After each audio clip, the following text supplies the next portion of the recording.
What the hell is happening in chat? The very first message I read is from Lamb, stating that he's eaten reindeer chili con carne? What the hell? What's going on over there, Lamb? Are there no, like, cows left? What's going on? Ladies, gentlemen, and friends from beyond the binary, welcome. How are you today? Good morning to you, or good Tuesday to you, Andy. How are you feeling this morning? I am feeling a lot better. A lot better. I'm still not 100, but my God, it's the best I've felt in a week. So, yeah, I'm feeling really happy today. Thank God. Yeah, when I woke up, and I'm sure we all feel like this when we're sick. When you wake up in the morning, when you're feeling sick, and you go to breathe through your nose, and it's no longer stuffed. It's like, oh yeah, we're on the home stretch. It's nearly time. So, yeah, it's how I feel. But I've got a little some left, but we're by and large, we're in the clear, hopefully. Thank God. Almost 30 months. Damn, been a blast. Here's to at least 30 more. Hey, thank you, Pit.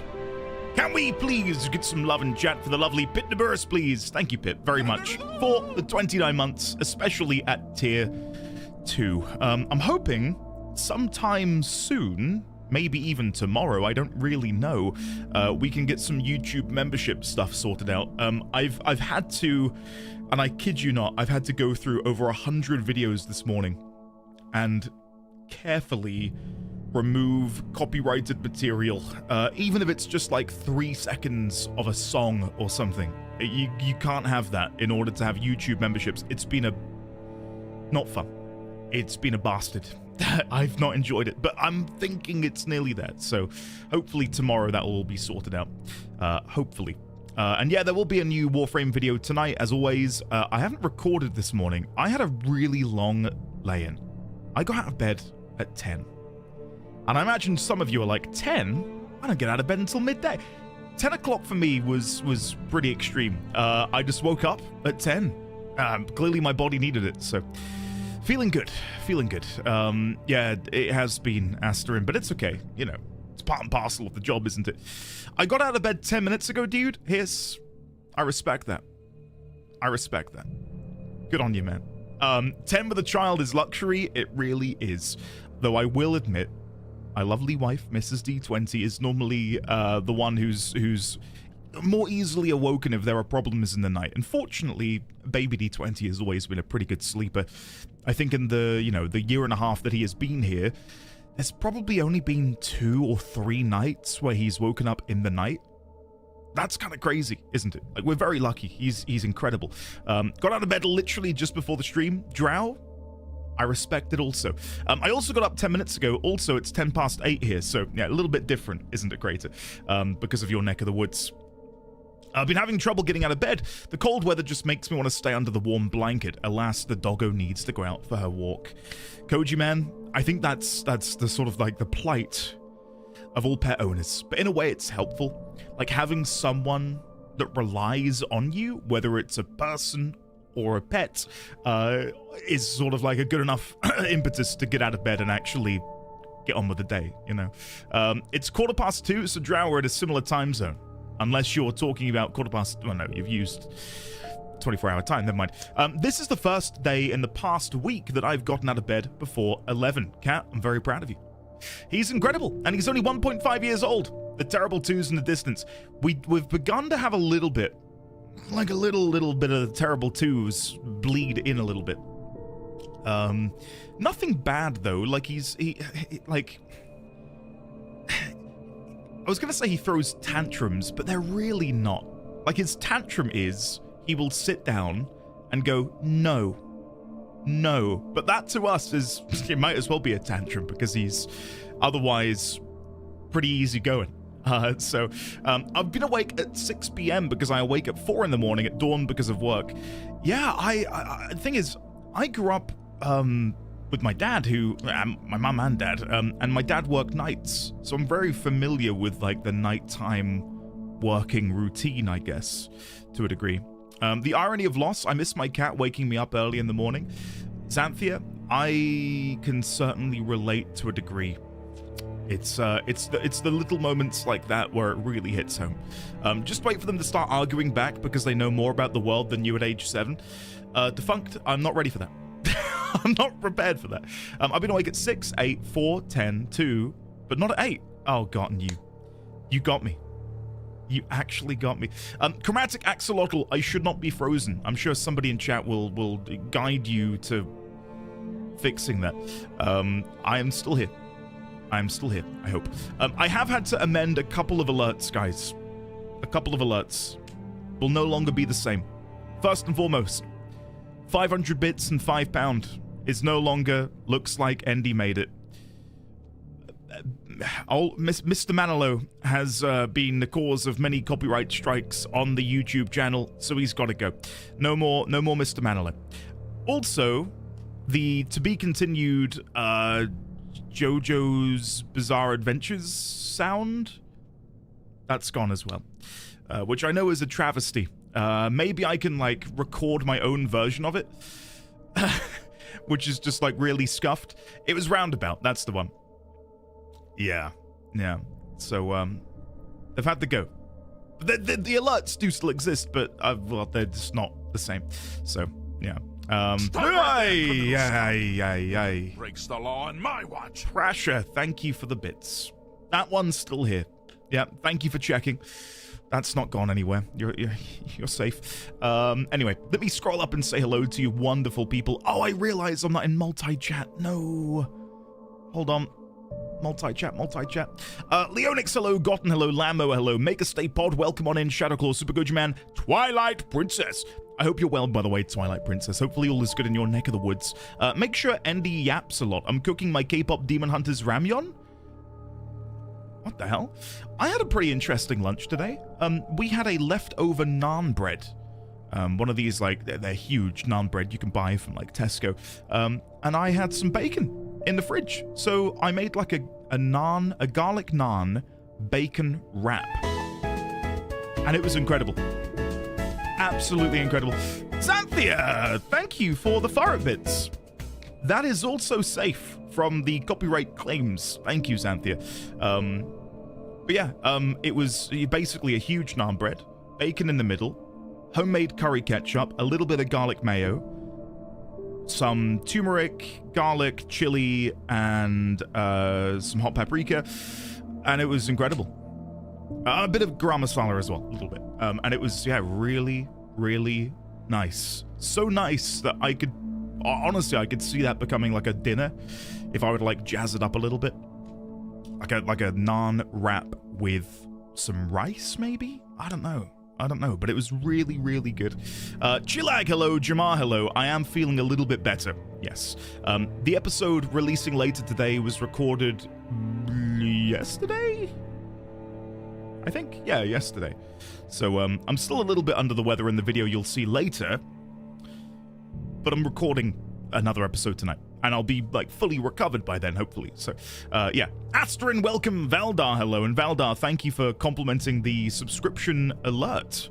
Yeah, all handmade by myself. That's not outsourced. I worked hard on that, and I do need to update it a little bit. It's a little bit outdated, but yeah, I'm quite proud of it. And each of like the different alerts does say something different on the script, like on the scroll. But yeah, I think there's a couple bugs with it which I need to iron out. Defan, hello there, welcome. Chromatic Axolotl, hello there. Couldn't finish yesterday's stream. I don't even know what he ended on, but I needed to be here to experience this. Axolotl, get in here. I can try and recap what we were up to yesterday. Maybe it'll be a bit of a might be a bit of a slog, but I can try. Ibsen, hello, and can we please get some massive congratulations in chat for the lovely Ibsen's Castle, who has passed his masters with a distinction. Congratulations, Ibsen. To even have played a teeny tiny part in that is, I'm very proud to have been able to have helped you out in some way, shape, or form. As a writer, I'm illiterate. I can only write, never proofread. Lamb, hello. Gotten, hello. Makerstay, hello. Dead, hello there. Welcome. Porafin, hello there. Hey, reindeer's good. The most exotic meat I've ever had is squid. And I know that's not exotic, but on the spectrum of exotic meat, that's where I'm at. Yeah. We used to have people in here who lived up in Canada, and they said that there was a local diner that sold crocodile? Like it was just a fixture on the menu, like you could go in there and buy like a crocodile steak. And to me, that's insane. Like that's wild. I don't even know what I feel like it would taste really, I don't know, grisly? I don't see it being something I'd gourmet. Thank you, by the way, guys, for saying that you're glad I'm feeling better. Thank you. Crash, hello there. V6, hello. Milu, hello. Welcome on in. Luke Guru, hello there. Risque View, hello. Welcome on in. How are you today? Crit, hello. Sable Drake, hello. August, welcome on in, sir. Princelet, hello. Greybeard 426, welcome on in. Nona, hello. Hopefully you're well. They should add a button that says find copyrighted material.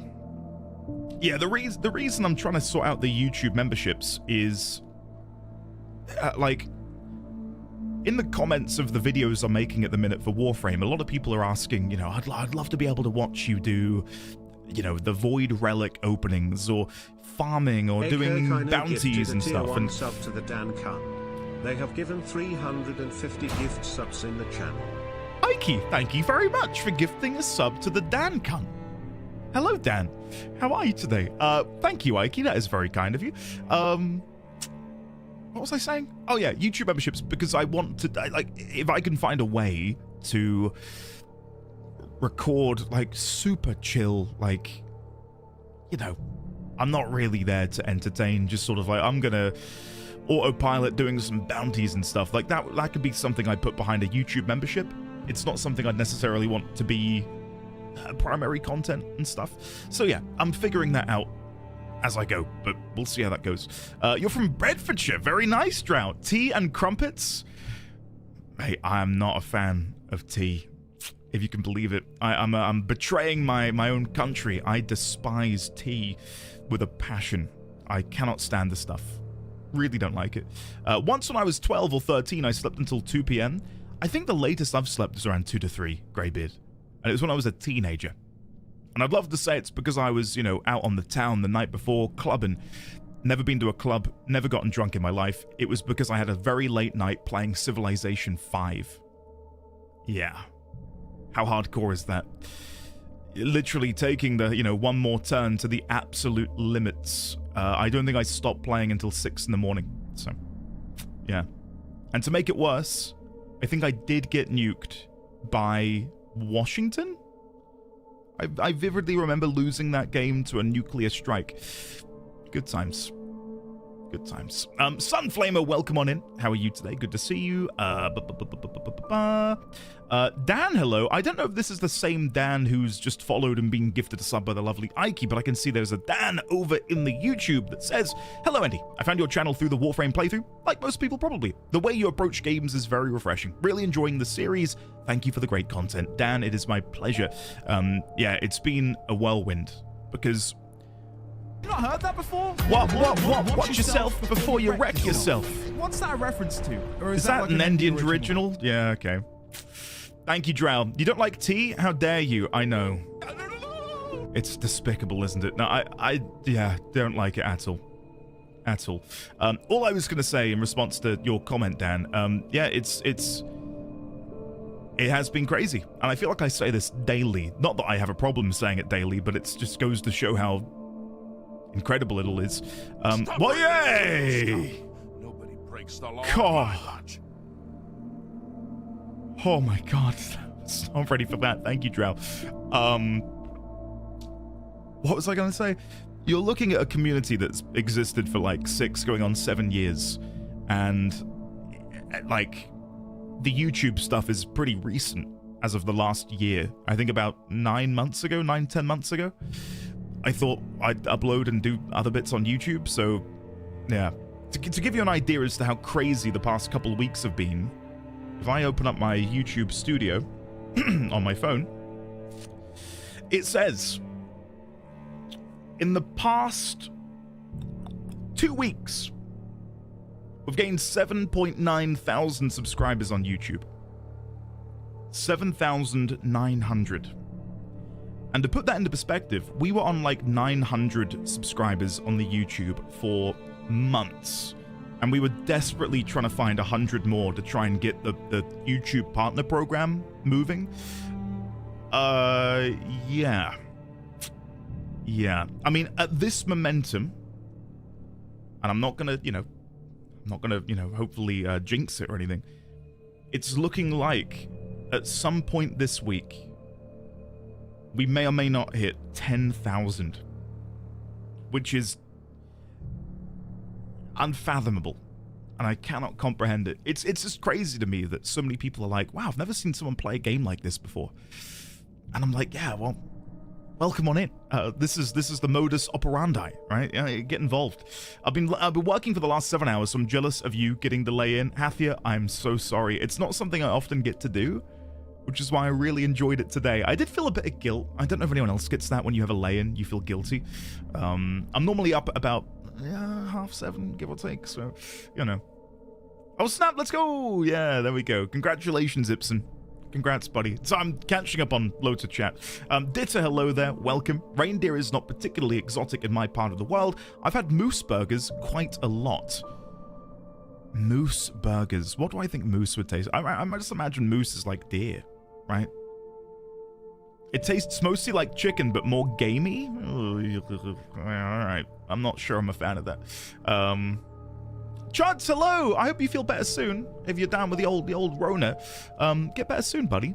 Hopefully we can entertain you and keep some of that awfulness at bay. Cloud, welcome on in. How are you today? Gears896, welcome on in. The lovely Pi is here as well. Hello, Pi. Hello, Hiss. NT, welcome. NVWLS, hello there.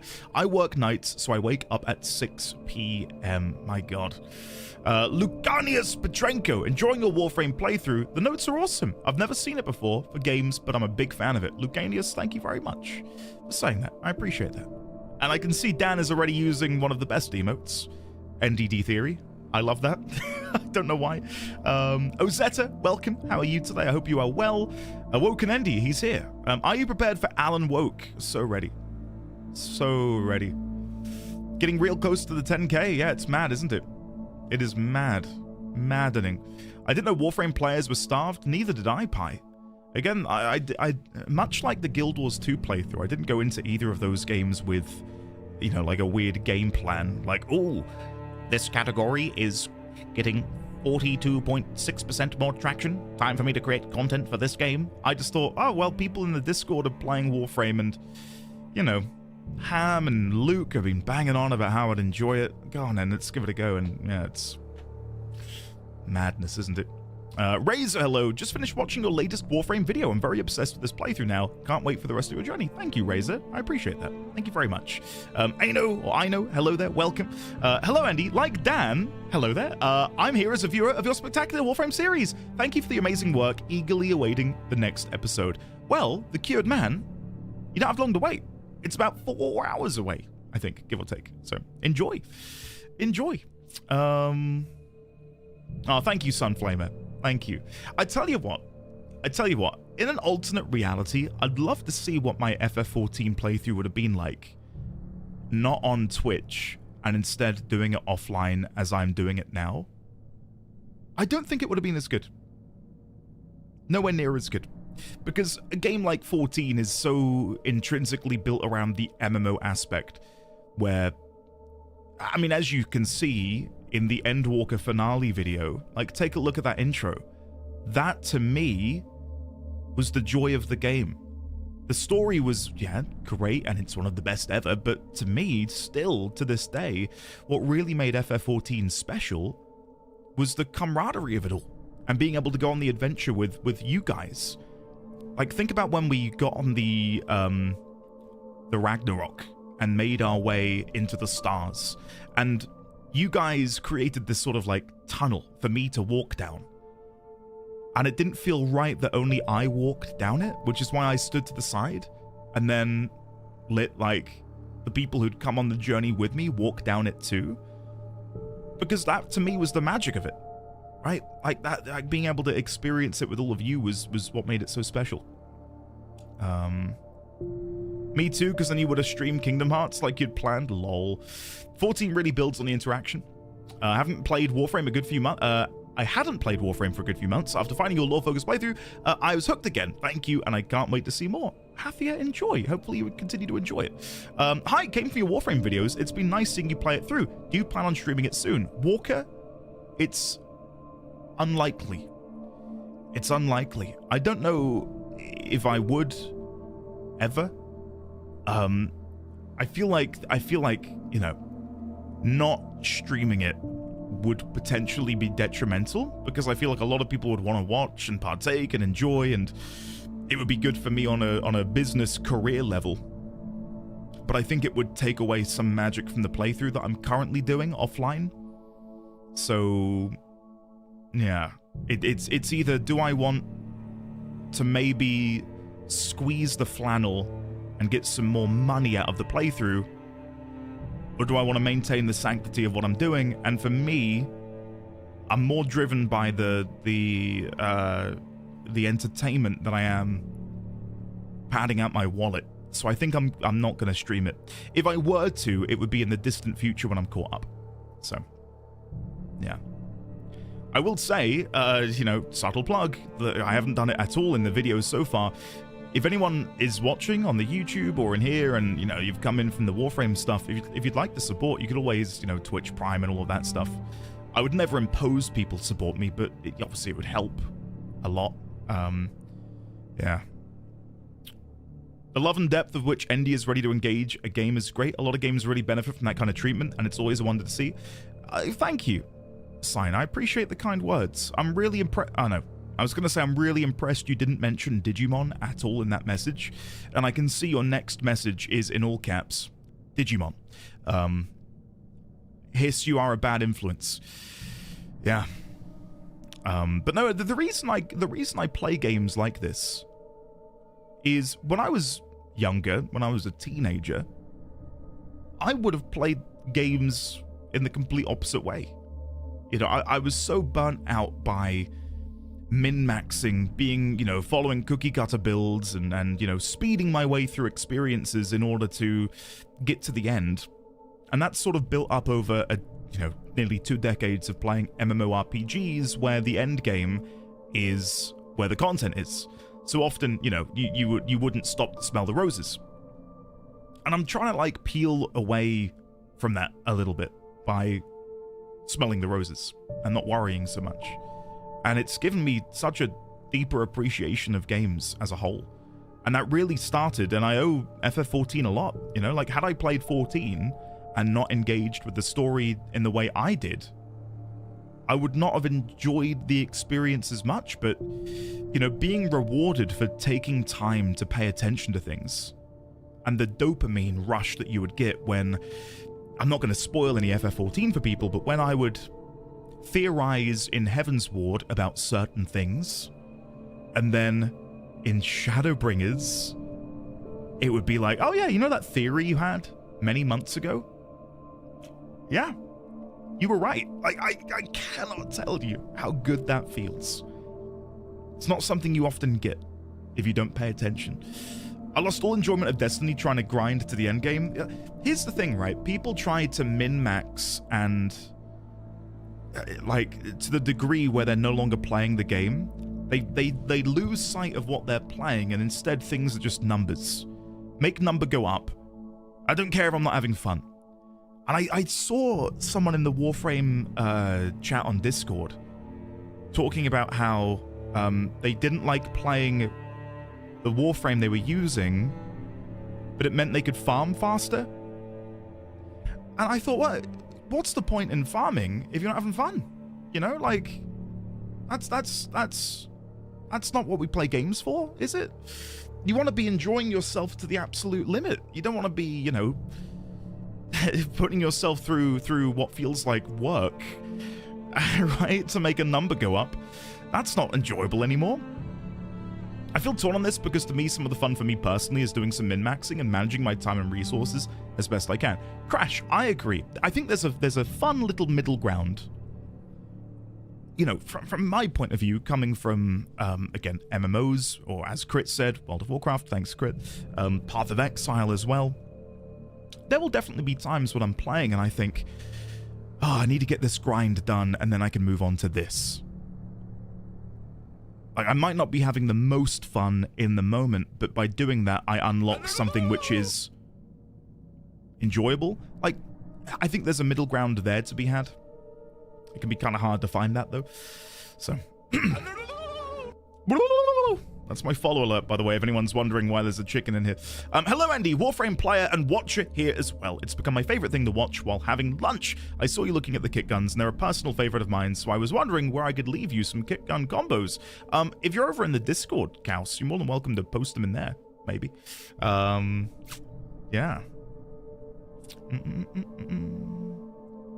Dan, hell yeah, that's what I'm talking about. That is what I'm talking about. Yeah, Sunflame, right? I see that. I see that. Alex, hello there. Welcome. Not the same kind of game, but I used to play Overwatch competitively. Was on my college team, but the meta slaving and rank grinding genuinely affected my happiness outside of the game as well. I'm glad I stopped playing it. George A, here. I don't bring it up often, but I've got like an ungodly amount of hours in Dota 2. And I used to play that game ranked. And, you know, I'm not here to humble brag or anything, but I was pretty highly rated. Yeah, I played that game a lot. And it got to the point where in order to grind my rank higher, I had to play heroes that I didn't necessarily enjoy playing. And that killed my enthusiasm for the game. Completely. I welcome you to the Hathia! Hey, thank you very much for the tier 1 sub. Welcome on in. Meg, hello, by the way, and Mornay, hello. I did see that, Mornay. Yeah. I've not played Dota since Baby D20 was born. Quite literally. I think the last time I played Dota 2 was the week before he was born. Dota plus Baby plus being a dad plus work plus commitments equals no Dota. Like, I cannot commit to a game. It's so sad because I miss it. I do, but yeah. Afternoon, Andy. Hey, Haven't caught a Dibs. stream in a while due to a work promotion. Whoa, dude, congrats. Alan Wake is one of my favorite games. So glad you are enjoying it. Enjoying it is an understatement, I would say, Dibs. I genuinely cannot tell you how much I'm loving this experience. Can we please get some love and chat for not only Dibs' 14 months of Prime, but Hathia's brand new membership into the knighthood. Welcome on in, Hathia. I always recommend FF10 to habitual min-maxers. Generally never hear from them again. Yeah.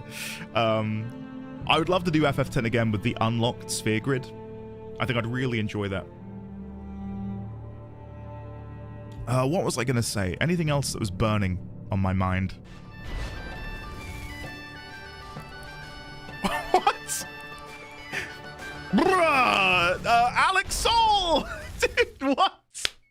Thank you very much. I've been missing streams for a bit, but I've been catching up with your Slay the Princess and GW2 videos, and you tempted me to get me into GW2 sometime. Bex, before I read your resubscription and talk about that, Bex, I will say here, you know, publicly that I really do truly empathize with what you mentioned in Discord.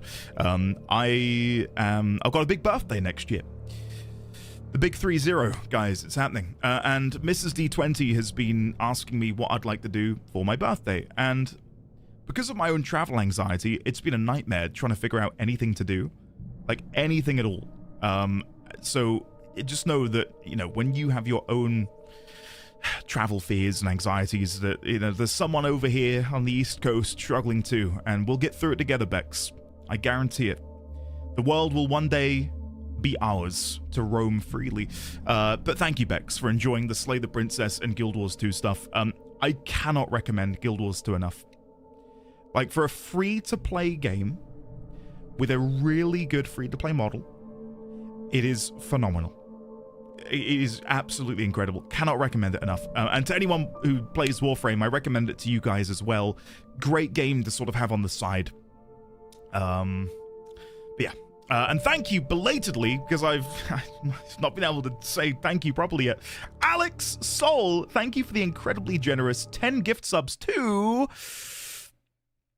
Kaus TM, there we go, Bunny Cat, Krypton, Krypton, I was going to say, Clay Tonks, Toast TM, Bernicat, Pyromancers, Salvantra, Connor Adept, and Razor483.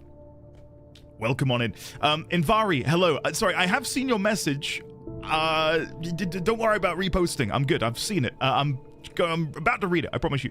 I'm still scrolling down. Where was I? Feel like a bunch of promising games got ruined because folks jumped ship from WoW, zoomed right to the end, got disappointed there's not instantly available years of endgame content, then just went back to WoW. Oh, jump ship from WoW right to... In 14, Astra? Or do you mean like, just in like other MMOs or Guild Wars 2? I could see that. I could see that. I think my days of playing MMOs like that are long gone. Like, I cannot commit to playing a game every night for hours, grinding and all of that stuff. It's impossible. Where, you know, like something like Guild Wars 2 or Warframe or Path of Exile, like those games where I can dip in and out are incredibly enjoyable. And it's why I've not been able to do any Savage raiding in 14, because I just can't commit the time. I'm so sorry that we're still not playing the game. We've been live so long. Was compelled to speak his mind. Oh. He had stumbled into this community 46 months ago. Or was it 47?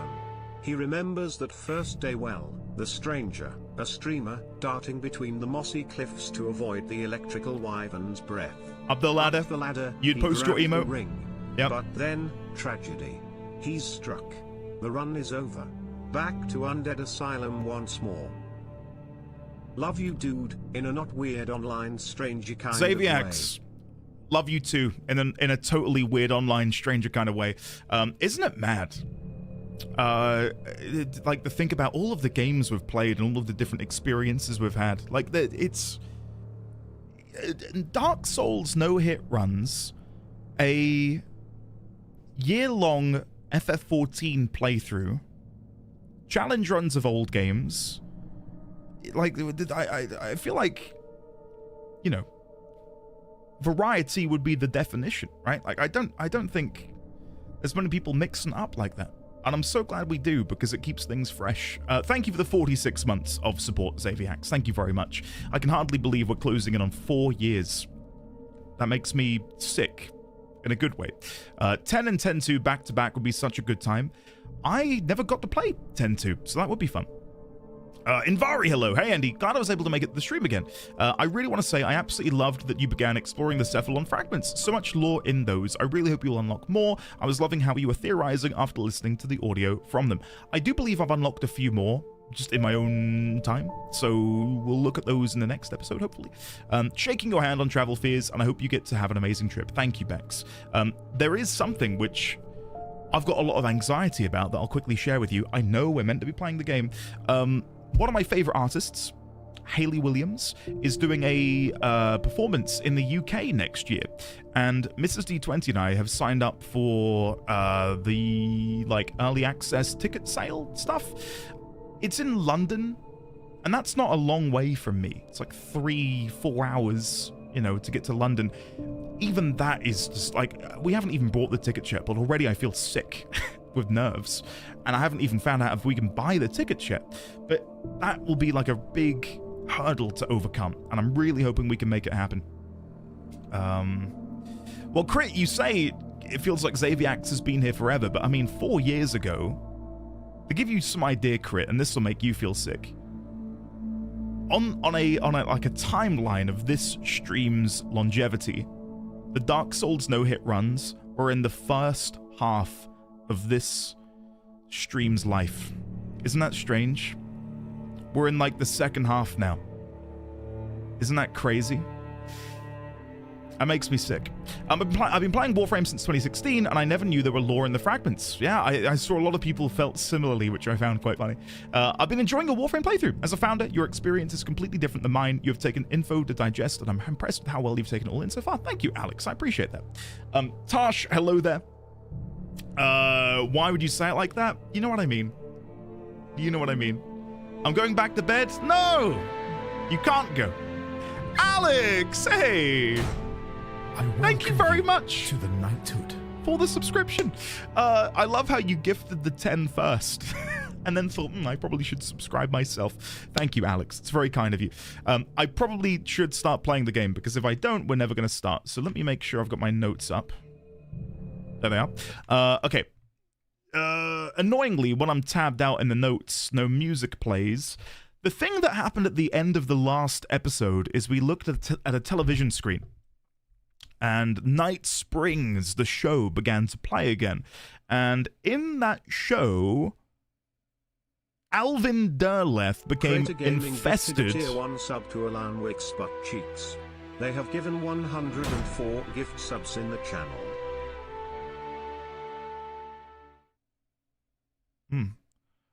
Crater, thank you for gifting a sub to Alan Wake's butt cheeks. Right. Yeah, Alvin Derleth is infested with Nixie Pirka, the Dweller in Flesh. Which has me thinking, more sort of eldritch goings on here. We've got this rough timeline where we can sort of follow along here. So, Alan and Alice visit Cauldron Lake and stay at the Bird Leg Cabin on Diver's Isle. Source the calendar in the cabin reads July 1970. That's not... It's awkward, that, because they're not in 1970. I need to put that later.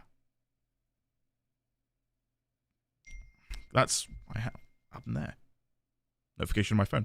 Sorry, that scared me.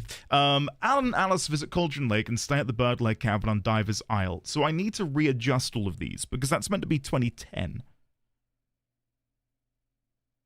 But the reason I put it there is because I wanted to follow the trajectory of the game itself. Right, let's fix this. Hold on. Let's move this down. Let me sort this timeline out. So, we need to be here. Alan and Alice visit Cauldron Lake and stay at the Bird Leg Cabin on Diver's Isle. We then need another note to say 2007. Alan and Alice spend time in their New York City apartment.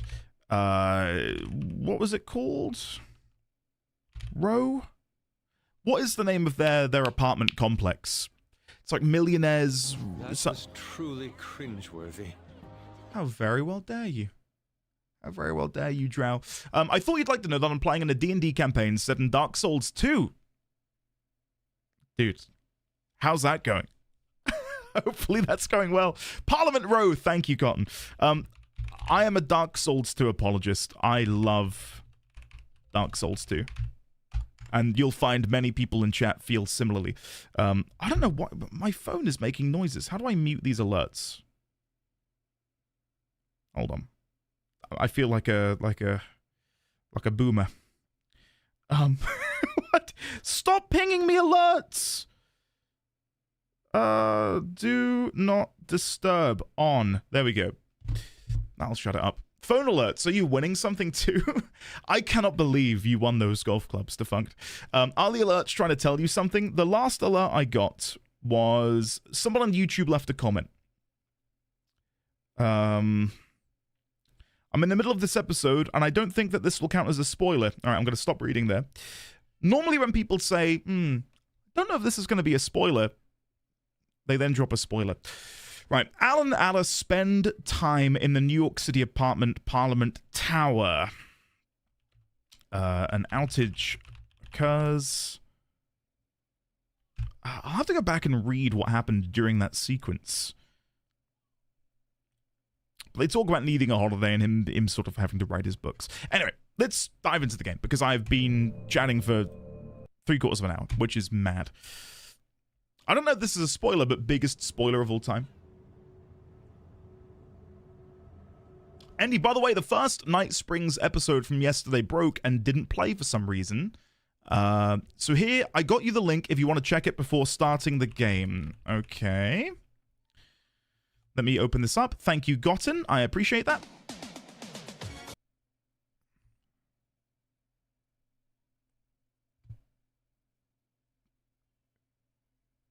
Thanks, Gotten. I cannot believe you did that to me. Just ban him? I am tempted. I'm very, very tempted. He got me. No. Gotten did link an actual clip. Hold on. Thank you, Gotten. Let me go and open this up.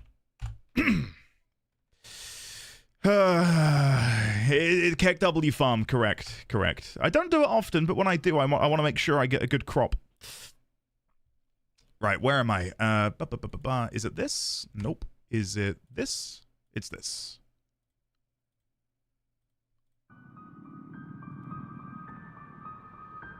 Crime and punishment.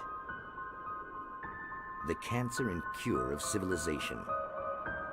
But some crimes are impossible to punish, especially in Night Springs. Tonight's episode: The Man in the Mirror.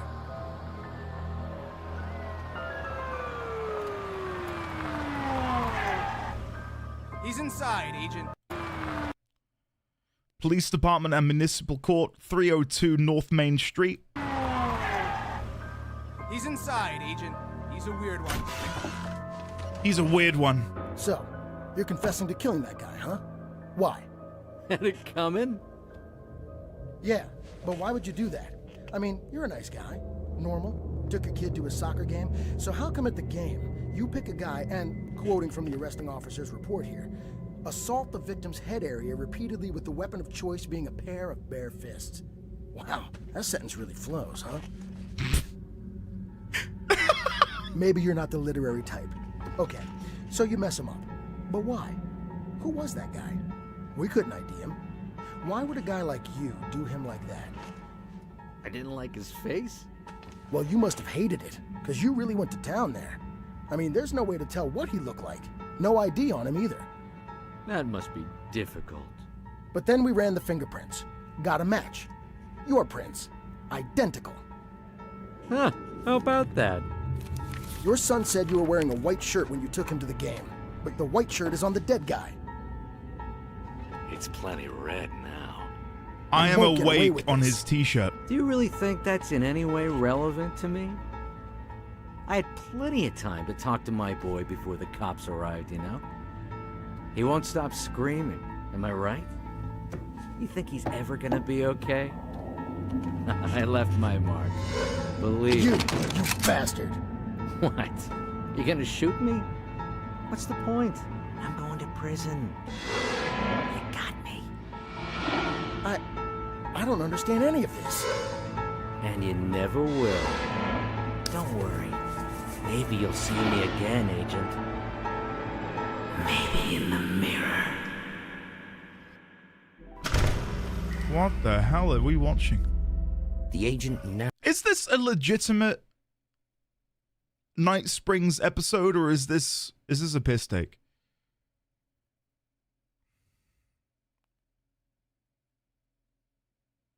Is this a real one, or is Gotten fooling me here? It's legitimately in the game. Okay. I'm at a point now where the suspension of disbelief, it's... I don't know where we're at. Why wouldn't it be? Yeah, true. Right, sure, yeah, why wouldn't it be? only avoided becoming a monster. But has he gazed long enough into the abyss? Did he glimpse Gazing into the abyss long enough until it stares back at you. the heart of Night Springs?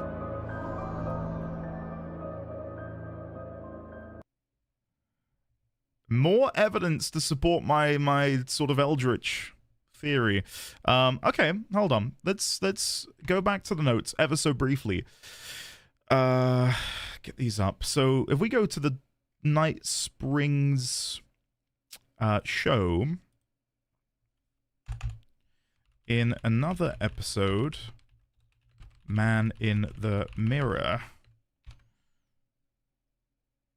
it ends with a narration about staring long enough into the abyss.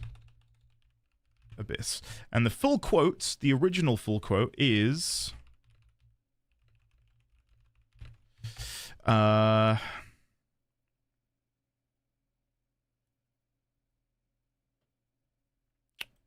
Here it is. This is the original quote from Nietzsche. Am I mispronouncing that? Probably. Whoever fights monsters should see to it that he does not become a monster. And if you gaze long enough into an abyss, the abyss also gazes into you. Nietzsche? Let's find out. I'll Google the pronunciation because I've never had to say the guy's name out loud. Nietzsche. There you go. Tosh, that's honestly anything that is relevant to the literature in this game. I think we've come to the understanding that they are arseholes. We've got Nietzsche here. We've got H.P. Lovecraft. I mean, again, calling H.P. Lovecraft an arsehole is like the tip of the iceberg. The guy is deplorable, reprehensible piece of shit. But nonetheless, relevant to the game at this moment in time. So this it relates to me, like it seems to relate to the Dark Presence. And here's a concern I'm having, or not concern, but something I've been thinking about is, and I don't really know where to put this, maybe in like a separate note, maybe. I don't know if Alan Wake is a byproduct of Thomas's poetry, or if Thomas is a byproduct of Alan's writing. Like, who came first, the chicken or the egg? Is Alan what gave life to Thomas? Or was Thomas what gave life? Nearly spat my coffee hearing Nietzsche. I've never had to say his name before. The omelet came first, right? I'll have a separate note maybe. Let me move all of these around because at the minute they are not ordered whatsoever. Barbara, Cynthia, the Dark Presence. I'll put underneath characters as well. Why not? Nightingale, the Oregon Treaty, Randolph books, television scenes, the Great Old One, Kidnapper, Torch Symbol, and Untitled. We'll make this one theories and questions. Did Alan write Thomas Zane, or did Thomas Zane write Alan Wake? Who created who?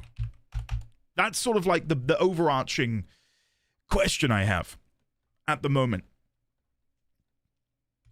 Right. We're an hour in. Let's play the game. Right, pick up flare. We need to go and find a vehicle, which should be just outside. I'm glad to see the game did actually continue off from where we left. I did panic it was maybe going to throw me back a little bit. Ooh, manuscript. Nice. Wake attacked by the dark presence. The darkness surged towards me, sucking everything loose from the ground into its depths, tugging at my clothes. I saw the flare the kidnapper had dropped and threw myself towards it just as I felt my feet leave the ground. The darkness embraced me with the force of a tornado. Somehow I managed to light the flare. The darkness roared and cast me away. I fell toward the dark waters of the lake far below. That's intriguing, because we know that Cauldron Lake has an important role to play in the grand scheme of what's going on in the story, right? When Barbara drowned, and my theory is that she was lured into the water by the dark presence. And then, of course, we know that Thomas Zane is an avid diver and went down looking for her. And I feel like whatever lies beneath Cauldron Lake is going to have a very important role to play. Maybe it's like a gateway to an alternate dimension or something. But now I feel like I'm just sort of like blurring the lines between this and something like Stranger Things. Which I saw they're getting their final season, I think later this month. It's been almost 10 years. Like, the kids who were in that show 10 years ago are now, like, married and have children of their own. Which is crazy. I'm excited for it, too. Yeah, I'm looking forward to it. Well, that feels altogether unfair. I don't want a. Right, that's it. I'm running. I don't know why I thought I could go toe-to-toe with it, but I cannot. Stay back. Okay. Dodge. Open this. Get ready to dodge again. No need to. Grab the loot. I completely bollocks that. Dodge! Okay, the gate should open. No! No! I thought I could squeeze through. Okay, let's not do that again.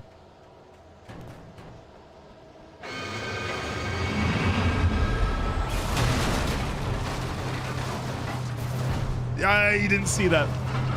You didn't see that. That would be brilliant. No, no, hey. Oh my God! Leave me alone! Stop it!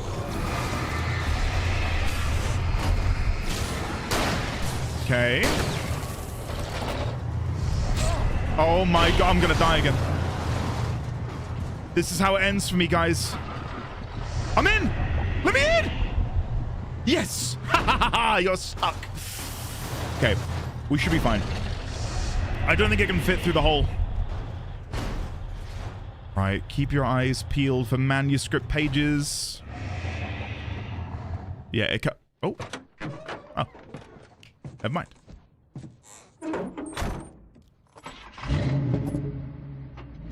I had never been this glad to see the sunrise. I had a couple of hours to get to the coal mine. Never seen what gotten? What happened just then that you've never seen in your playthrough?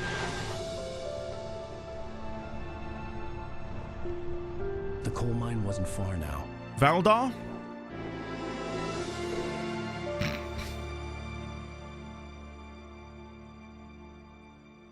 It was a boss fight you just skipped. Oh, well.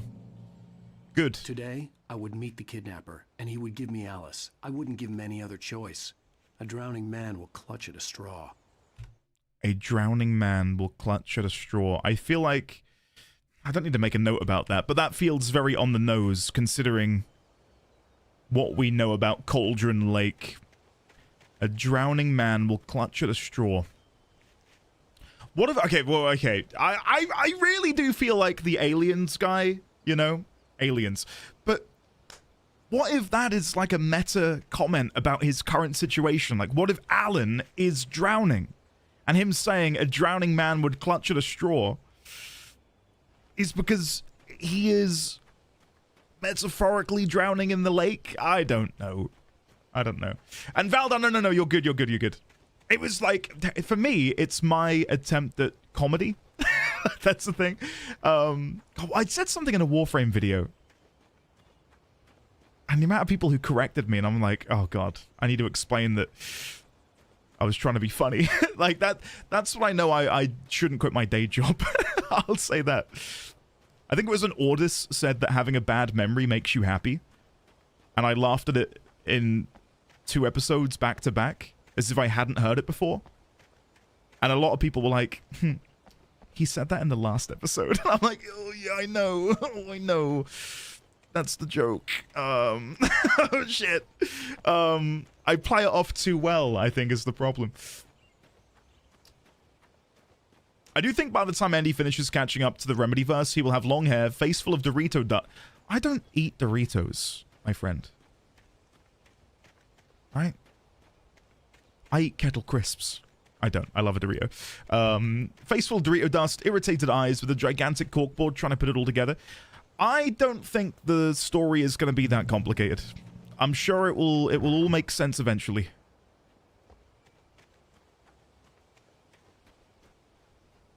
And you see, that's my attempt at comedy again, because I know the story's not going to be simple. But I can KEKW farm a few people by saying that. As you can see, Cloud, Lamb, yeah, thanks guys, thank you. Guys, I'm sure the game's pretty straightforward. Court Jester out here. I've got to get the crop in. Beep, beep. I don't know why, but whenever I drive a vehicle... There's a chair over there. That's weird. Let's go have a look at that. Whenever I drive a vehicle, I just wish I was back playing Halo 3 on one of those custom Mongoose maps. I really hope there's a cross-section of people in this chat room who knows what I'm talking about. Okay, what is this? Why is it just a random chair? Is there a page?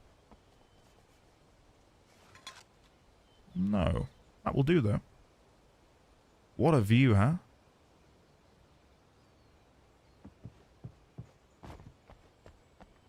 It's okay, I think Andy couldn't...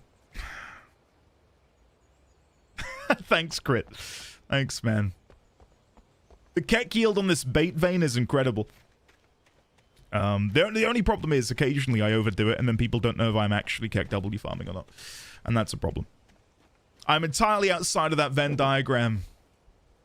Damn, shit. Yeah, Valdar, okay. Tarkov is something I can talk to.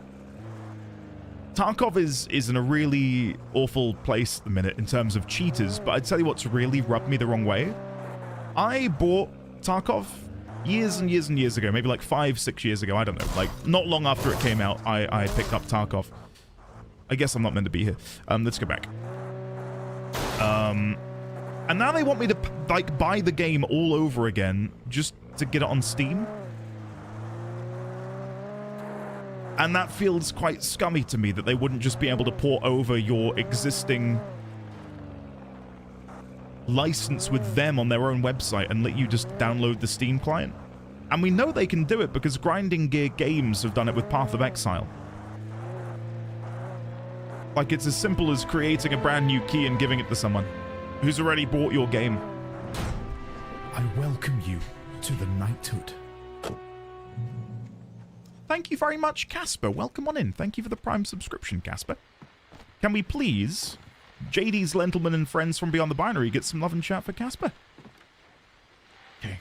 What's happening on the radio? This is Pat Main, and you're Hey, Pat. listening to KBF FM. Folks, I want to apologize for kind of abandoning you to that looping music track last night, but I was detained. You see, I encountered a big shot G-man with an itchy trigger finger who could use a lesson in manners and a boot in the ass. Not necessarily in that order either. Now, folks, I know I'm not being very informative here, and I apologize for that. I really should just keep quiet, but I'm just so peeved right now, because some people just shouldn't be carrying badges. I'm just glad that our Sheriff Breaker was there to straighten things out. And if someone I met last night is listening, let me just say, I'm sorry if my mouth got you in trouble. I'm pretty sure you're not the bad guy here. Godspeed, son. I hope you know what you're doing. Now, on a lighter note, I'll be talking to Dr. Nelson all morning. But first, a little music. Okay, what song?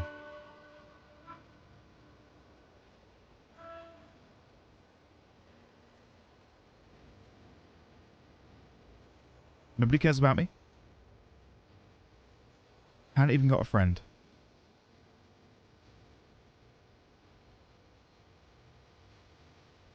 Where will my troubles end?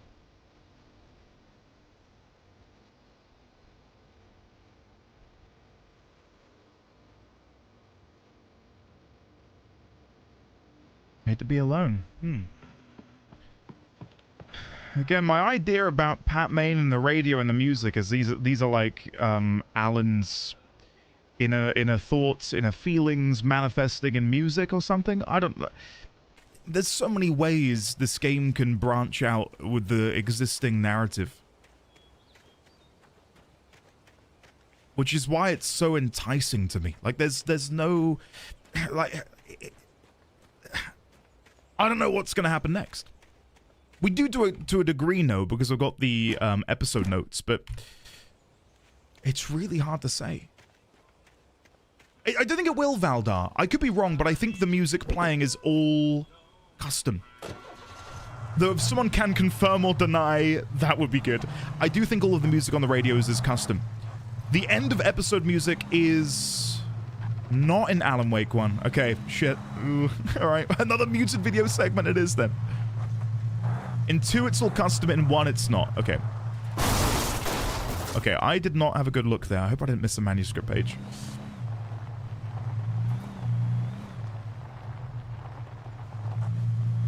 Trying to keep my eyes on the sides of the road.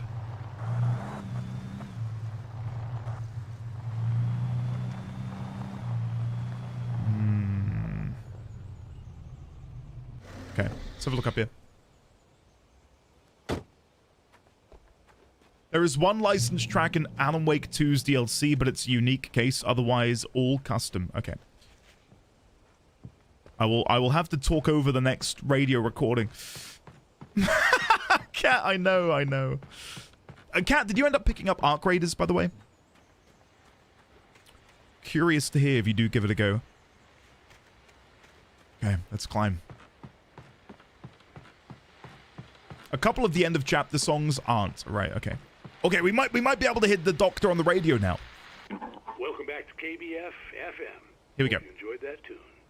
Now, Doc, you were talking about life and finding that special someone, that soulmate. Well, you were talking about that. I was saying I don't buy it. Oh, see, to me, that's strange, because I always pegged you as a hopeless romantic.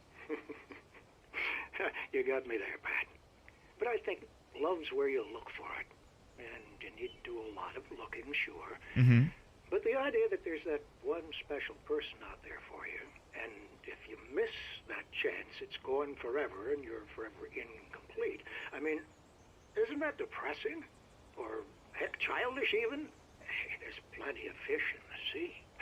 And apparently a fisherman has a fishing analogy for everything, but what you're saying, isn't that a little harsh? Well, no. What I am saying is that your potential for finding that connection isn't limited to what's essentially a chance encounter. How is that harsh? Yeah, well, I guess that's a nice thought, but let me say something personal here. Okay. Now, well, I don't disagree with you exactly, but I can't really fit that together with what I feel, what I felt for someone, because she was the one. She was. And I let her drift away from me. Maybe I didn't put in the work, I don't know, but, well, since then, and it was a long time ago, but since then, there hasn't been any... I'll quickly interject. Because I'm thinking about everything through the lens of Thomas Zane and Alan Wake and Alice and Barbara, I want, like, again, trying to listen to the radio as if they are the inner thoughts of either Thomas or Alan, to hear him say that he let his love drift away from him. Like, from Thomas's perspective, Barbara did drift away, you know, both physically, rather grimly, and she drowned in the lake, but also potentially they drifted apart emotionally. And that's what allowed the dark presence to gain control of her. And then from Alan's perspective, he's no longer with Alice. Alice is separated from him. She's drifted away. So, like, it's... I feel like it is Like fulfilling my theory a little bit. I'm not saying I dwell on her or haven't moved on. I like my life. I'm not living in the past, but I do miss the way she completed me. You can't argue with the heart, Pat. I'm sorry, folks. I had kind of a scary experience last night, and let's just say it's shaken a few things loose. And then no music. That's a choice. What is this here? Looks like a map.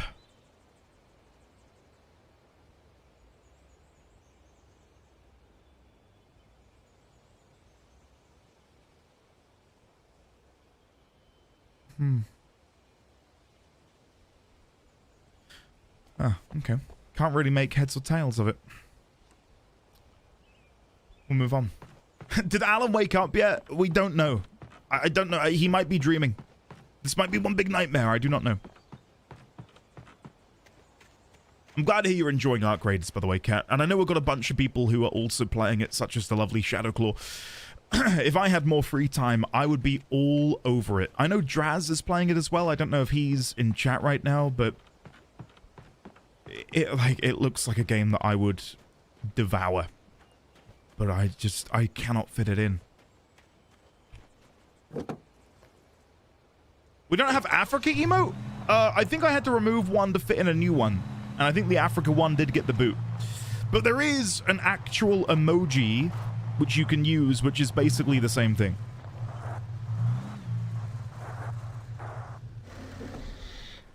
Okay, let's inspect here. This isn't the coal mine, but there might be some manuscripts in here.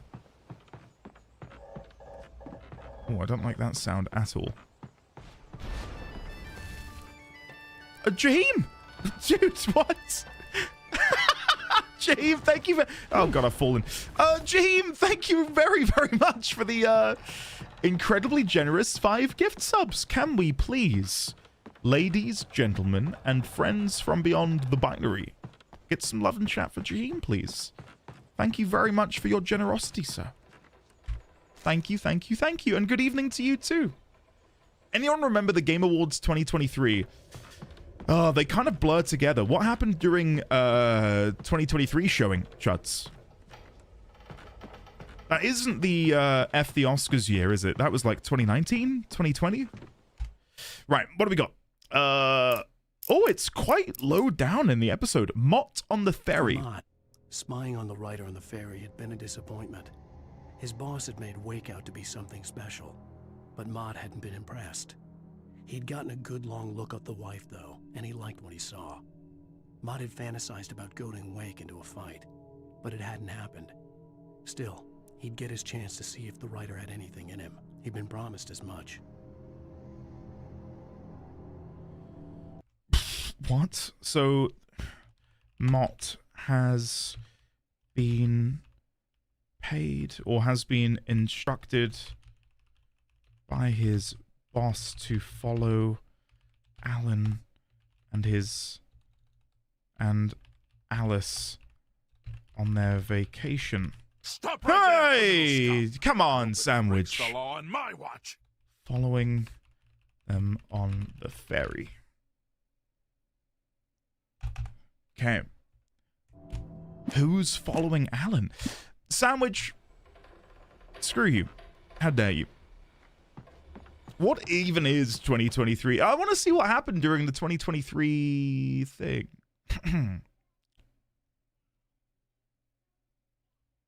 Don't remind him? Oh, is it? No, it's a spoiler. Okay. So it's something to do with maybe, what, Alan Wake 2?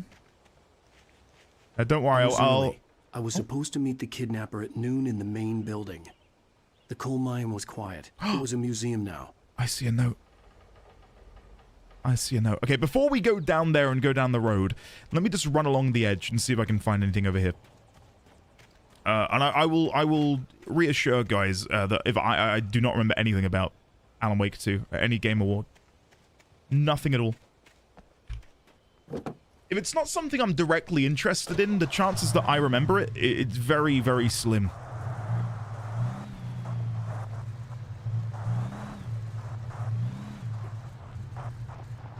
I mean, I'm right now trying to rack my brain, trying to think of anything Game Award related. I just get pissed off whenever Hideo Kojima comes out for 20 minutes.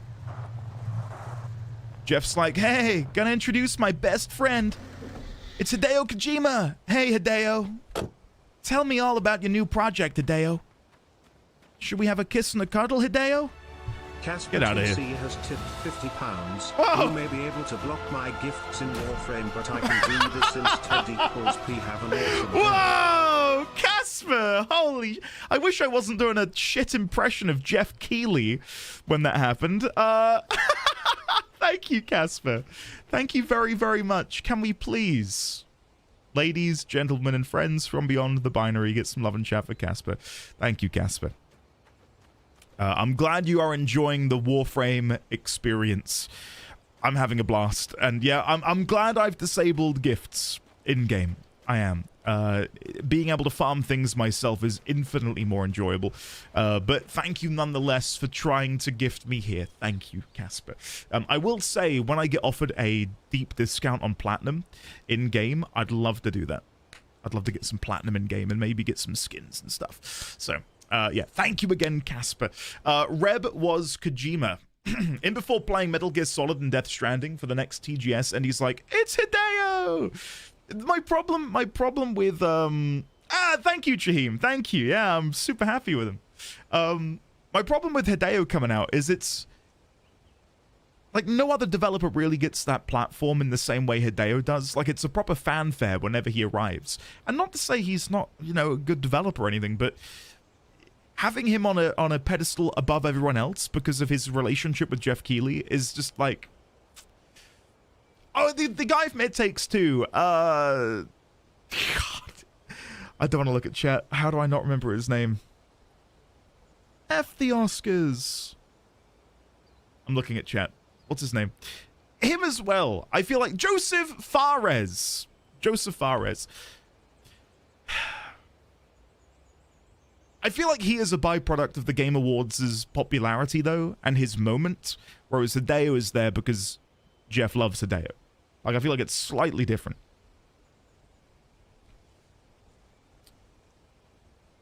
Do you know what I mean? Like, he is sort of integral to that. Anyway, sorry, let me quickly scroll up. Lots of potential spoilers can be revealed inadvertently through certain gifts. Casper, yes, I've been told. Again, I am very thankful, Casper, for the very generous £50. Thank you very much. Okay, let me actually look in. Sorry. Bright Falls Coal Mine, Washington Mining Corp. Okay. Visitor parking that way. I didn't read the sign, sorry. We can actually go into the coal mine. Oh, no, we can't. We can look at this, though. The Bright Falls Coal Mine Museum. While there were some earlier residents in the area, the true genesis of the town of Bright Falls came with the founding of the Bright Falls Mining Company and the opening of the Bright Falls Coal Mine in 1878. Although the work was hard and dangerous, many immigrants, Germans, Poles, Italians, Finns, and Swedes, among others, worked the mines. Okay. I'll make a note of that. I don't know if that has any relevance whatsoever. It does make me think of the song from Hamilton, Immigrants, We Get the Job Done. Where do I want to put you? Do I have one about the coal mining corps? Bright Falls Mining Company. 1878 founding. Cool. Hey, Canopio, get yourself in it, man. I hope that work picks up soon for you. What have you been doing to take the edge off, Canopia? What games are currently satiating you in your spare time? While lucrative at first, the mining steadily declined in the 20th century. The seams were rich but hard to get at, and the volcanic activity in the area made the mine shafts particularly dangerous. So we got somewhat confirmation there that the volcanic activity which occurred below Cauldron Lake was predicated by these rumblings and bits of activity over the years prior. It wasn't a freak event where no one knew what to expect. Okay. Museum entrance. There is also a page here. Let's have a read. Sarah in the radio station. Gone and the night wind blowing in through the broken studio window. Maine stared at Sarah. The sheriff looked away. Maine's voice shook with barely controlled anger. That boy's doing more drinking than thinking. I hope you know what you're doing, Sarah. He's got a sickness in his eyes. You take my word for it. He wants Wake for a reason, and it's not for anything good.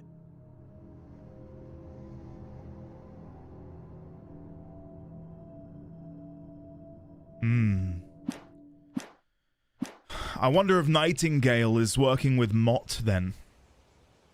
If they're two sides of the same coin. In 1970, a volcanic eruption below Cauldron Lake, while relatively minor, caused most of the deep mining tunnels to collapse or flood. 32 miners lost their lives in the calamity, and all the mining around Bright Falls came to a final stop. Now, many of the remaining buildings are protected as historical landmarks. Okay. I feel like stating the number of people that died might have an importance. 32? Is that going to be one of these numbers which comes up repeatedly through the playthrough? And in other Remedyverse games? Like, what are those 32 bodies, 32 souls? Oh, cutscene. Hello. I didn't want to go outside. Cops had to be looking for me. The noon sun turned the place into a sauna. The day dragged on.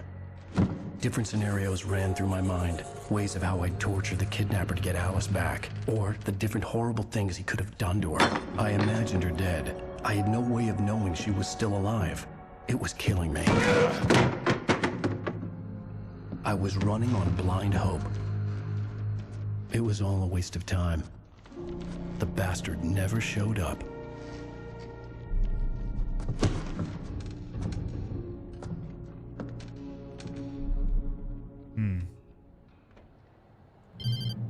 Oh, Barry? Wake. Where the hell are you? Change of plane. Kidnapper.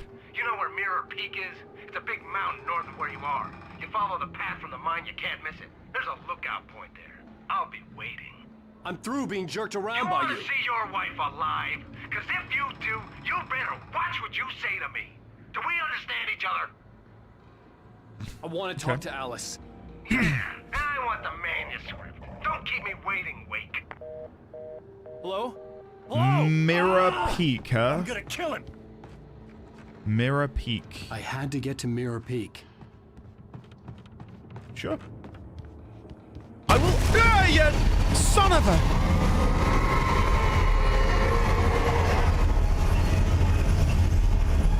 It was close. Maybe closer than ever before. Oh my god, my whole life flashed before my very eyes. Jesus Christ. I was gonna say, I get why some people probably would have, said for me to skip over this game. The gameplay is kind of whatever, right? Like it's nothing crazy. I do like the flashlight mechanic, but the actual gameplay itself, like the gunplay and everything, yeah, it's. I wouldn't ever recommend the game for someone to just enjoy the gameplay. But the story, the world building, and just the intrigue of it all is genuinely bit of a masterclass, in my opinion. All right, man, masterclass is maybe, you know, exaggerating a little bit.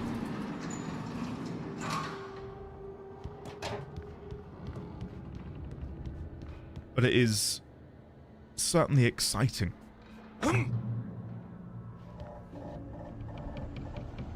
It stops being horror when you can just shoot things. Yeah, like, I genuinely think this game... Like, I don't see it as a horror. It's more of like a crime thriller, right? Yeah, there are occasional little jump scare moments, which I'm not a fan of. Not because I'm a scaredy cat, but I just think that jump scares are kind of cheap. I'm not a fan of a good jump scare.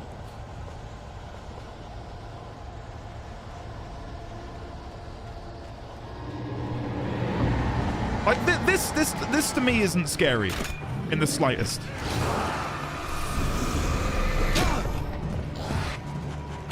Okay, you are very speedy.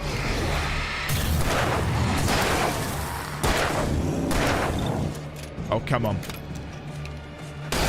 There we go. We got him.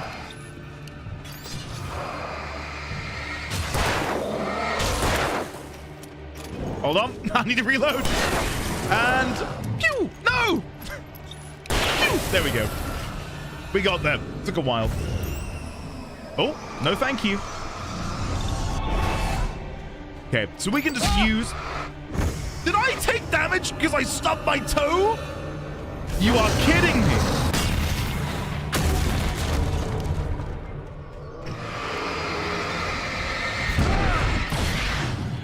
I'm on like 1 health. You are kidding. Okay, I'm just going to stand still and we're going to regenerate a little bit. The curse of Vega. I saw Crit say, read my message. It's totally unimportant. Crit, I'm scrolling up to find this. My whole life flashed before my eyes. I really ate a lot of chimichangas. Jesus, that was a lot of chimichangas. My version of that, and this will show my age, is in The Sweet Life of Zack and Cody. Cody says, my life flashed before my eyes. I spent a lot of time at the library.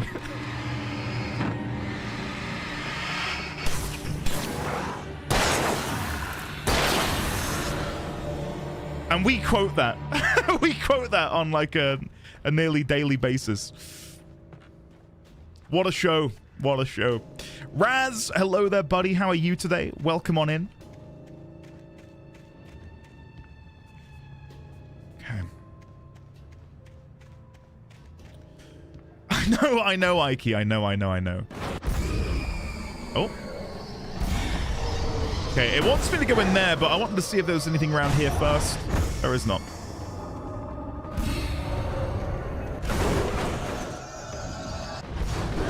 Okay. Milu, not really. I don't think you've missed too much. I don't really want to jump down there. I'll jump now. Move.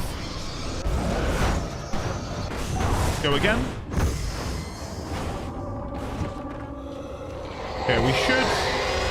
What the hell? Whoa! Okay. Before I run over there, looking for thermos, looking for manuscript. No, none here. All right, let's move. I was going to say, in response to the earlier comments about Silent Hill 2, Meg did very nearly sell me on it. Ahead was to go through the building. I had to find a way to avoid electrocution. Yeah, getting electrocuted doesn't sound good. Let's go turn off the power. And I know the car's there to be used, but I'd rather, I think, move on foot. Yeah, do I really want to do back-to-back horror thriller games? Not particularly. Would I like to play Silent Hill at some point in the future? Sure. Yes.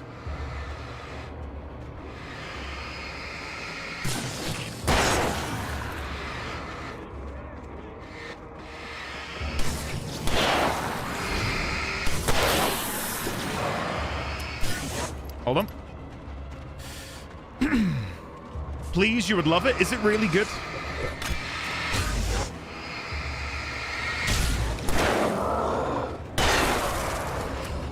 Oh, for God's sake, I keep forgetting to reload.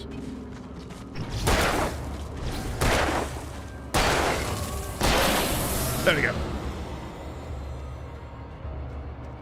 Gotten doesn't want you to play it, ergo, that's a vote of confidence. The thing is, we're missing out on so many wonderful community members who can't deal with the scaries. Like, feel free to clip this and send it to him. I miss Kevin. I never thought I'd say that. I miss Kevin. The impossible has happened. Valdar quite high.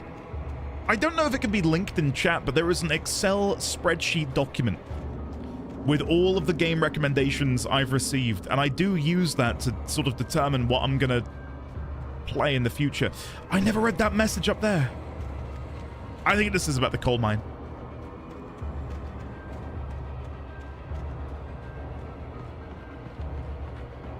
Yeah, the recommendation list is huge at the minute, and it's kind of overwhelming a little bit, but yeah, I've got plans to tackle them all at some point.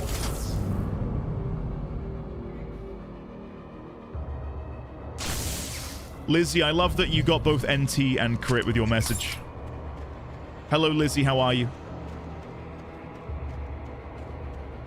And sorry, I feel like I'm darting between so many different conversations. To go back to the earlier Arc Raiders chat, if there are enough people who are playing it, it might be fun to get a little thread going or channel, so people can like do co-op stuff.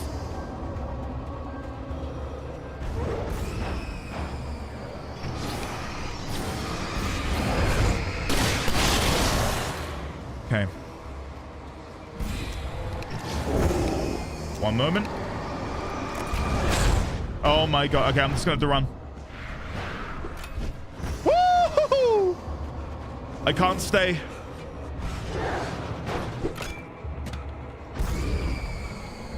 I recommend Alan Wake. I don't think you'd ever play it. Yeah. I don't do well with scary stuff. I'll give that a miss for now, if that's okay.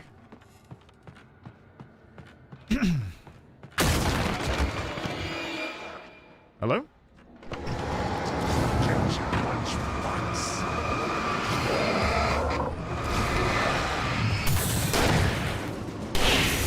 Nice.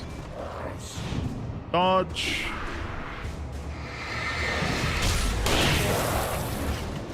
I think there's a couple more. Oh, you bastard.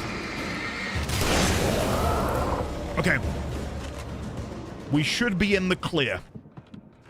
Ooh, a bounty. Lovely. Before I move on, though, and go through there, let's double-check this room to make sure there's no manuscript pages. There is some more loot here. Can't pick up the batteries. My bad. Okay.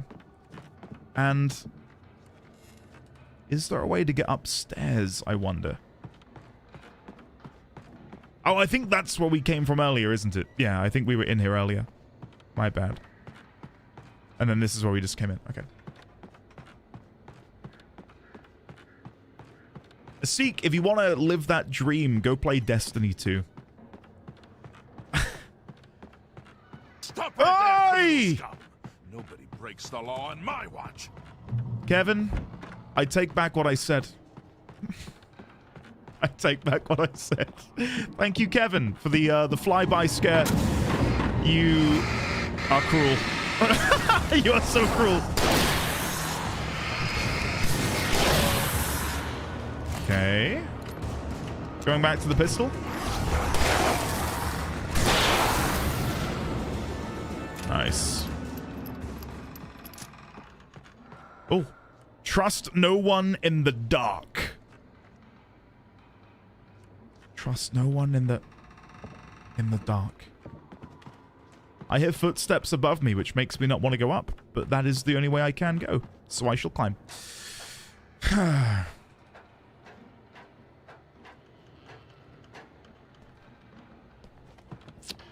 I like follow. Okay, I will.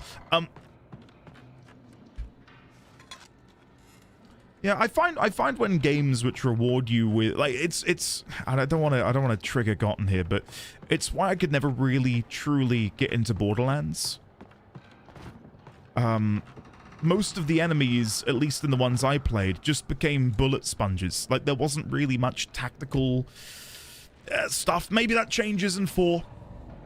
You know, I can't comment on 4, but my time playing 1, 2, and 3, maybe there was the occasional boss where it was like, oh, I need to, I'd actually need to pay attention to the room, the tactics, and everything. But for the most part, it was spray gun into head, reload, spray gun into head, reload. Run around for a minute because I've taken some damage and wait for the health regen to kick in. Shoot again. I don't know. That it kind of lost its appeal after a while.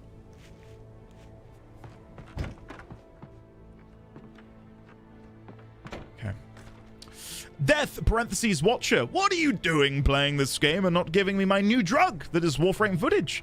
Well, Watcher, you are still going to be getting an episode today, but it's going to be a little bit later. In exactly 3 hours. Yeah, 3 hours. So you will be getting some. How are you, by the way? And Yatta, I'm doing better. Yeah, I'm doing better. Thank you for asking. I am slowly but surely getting there. Okay, I need to get out there. Was there a hole in the fence over here that I missed? Or maybe I can get out from here? No.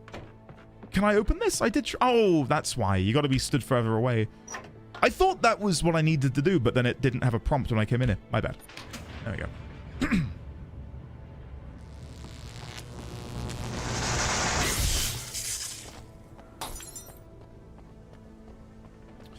Yeah, I'm definitely a sniper. There was no if I were way to play the flashbang grenades were standard Power Company equipment. You don't say. The way he delivered that line was chef's kiss. There's no way flashbangs would be standard company equipment. It's impossible. Nothing around here either.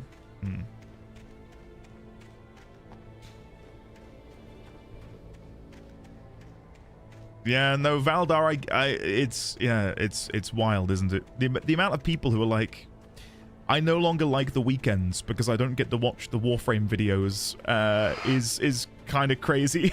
Like, it's yeah. I'm glad people are enjoying it as much as I'm enjoying playing it.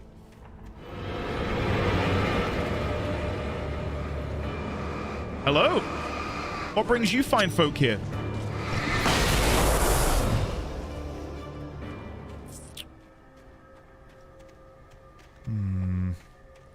I'm surprised we haven't had a manuscript page in a while. It makes me feel like I'm missing them.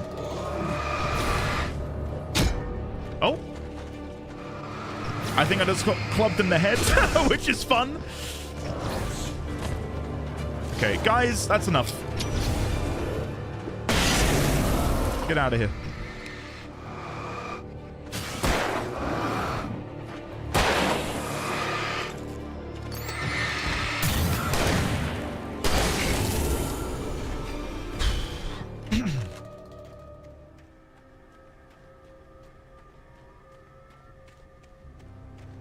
Ike, yeah, and I feel that. Okay, to build off of what Ike's just said, because I'm in full agreement. Is there a survival horror game where, like, the immersion remains unbroken by item pickups? I guess Soma was kind of like that. Like, I feel like Soma wasn't plastered with loads of different pickups which would aid you in your journey. Outlast, System Shock.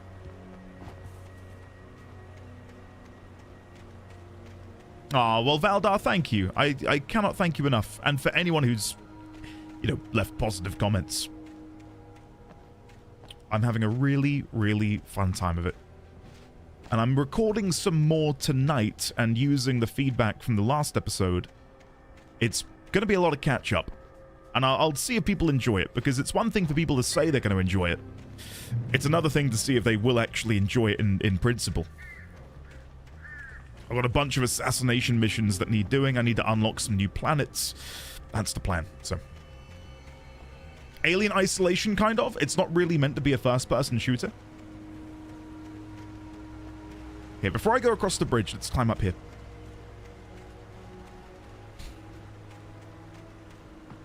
Mouth washing. The Tormented Souls games.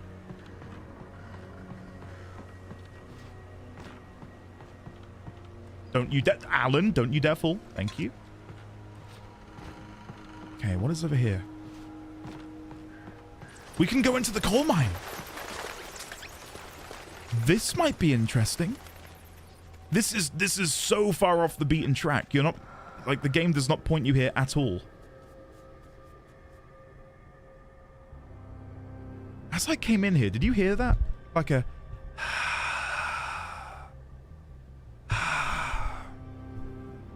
Is it the salt? There it is again.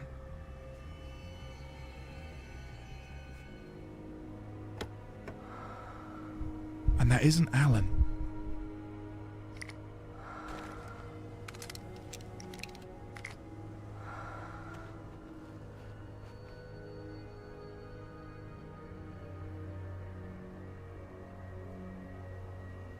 I wonder, it's a bit of a stretch. I wonder if it's to do with the actual torch symbol itself. Next time we discover one of these torch symbols, let's see if it makes that noise.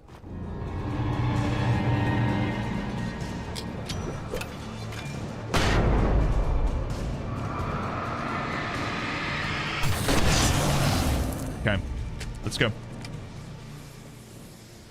Look how the shadow appears on the ground still. Haha, that's cool. I like that quite a bit. I honestly think this game would be a much better game if there was zero combat at all. I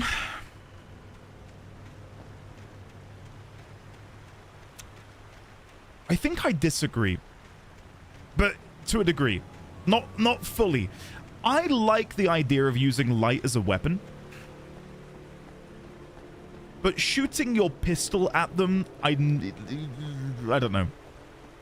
I like if the torch was sort of like your mechanism for dealing with them, and it was that, and the flare guns light, the flashbang, like sure, but the pistol and the shotgun do feel like they don't match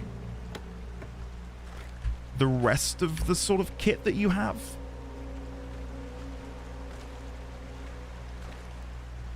Because this is such a novel... I had no real plan.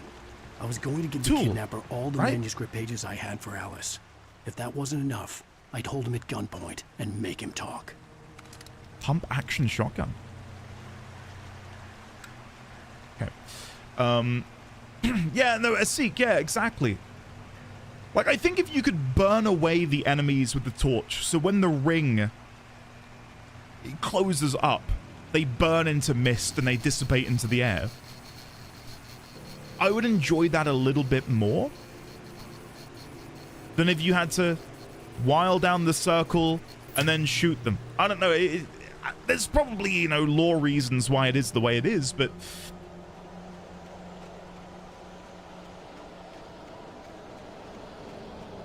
yeah, I agree with you. And because I'm playing on the easy difficulty,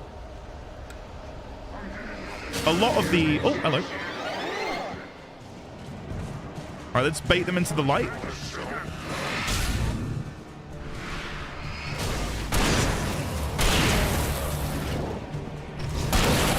There you go. I do not remember what I was going to say. Like, having so much ammunition that I'm given too much. Like, I literally cannot carry the amount of ammunition the game throws at me. Is also a tad immersion breaking, I suppose, to a degree.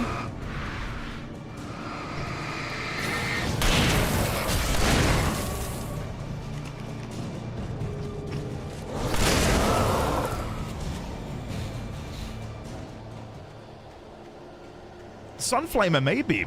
Yeah, maybe.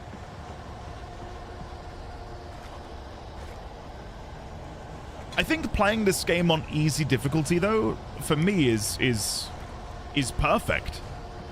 Because I enjoy the gameplay loop of how quickly we kill them. If they were then bullet sponges on top of this, I wouldn't enjoy it as much.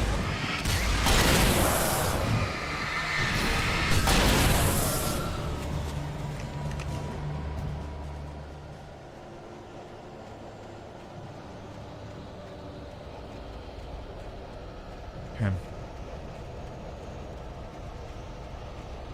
I'm guessing the movement and stuff gets improved by 2.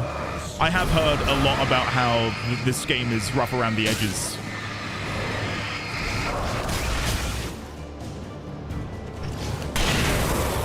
Nice. Really wanted to try and get a double kill there, and it worked out. Happy with that. 13 years later, I see.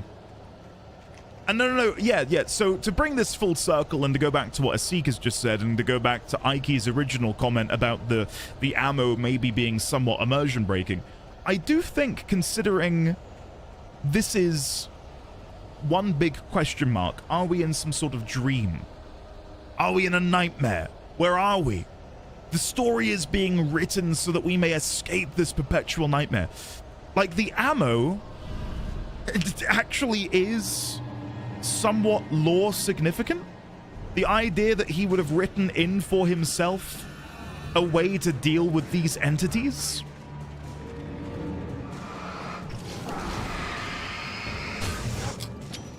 Okay, I'm just gonna throw that back there.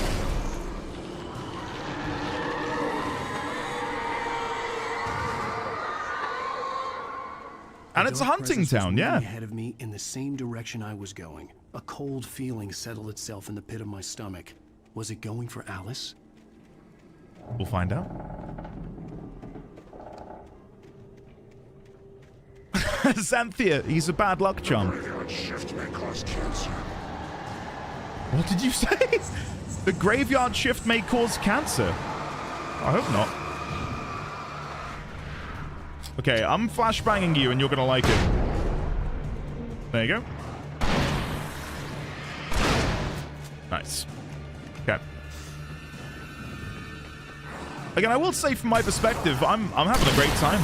I don't think, again, the gameplay isn't something that I would recommend the game off solely, but a combination of all of this, like the unique mechanic of light burning away the dark, the mystery of it all, the setting, the sort of noir detective style of it all, it is massively appealing to me, and it's way more enjoyable than I thought it would be, considering what people were saying about this game going into it. Oh, Valdar, me and a friend used to run those on Factory. Would go in with a shotgun with 4 flashlights on either side, and it was carnage.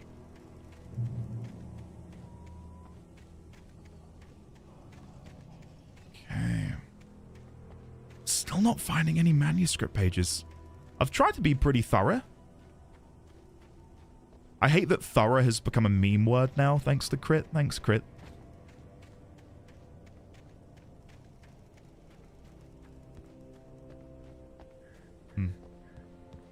The place was dead, a ghost town.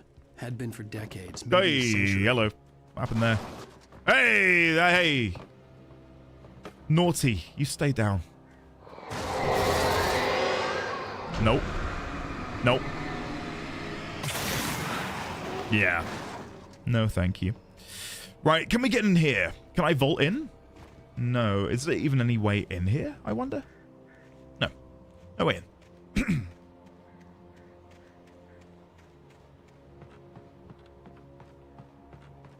But that's the thing, Leonix. When I said thorough, it wasn't a meme.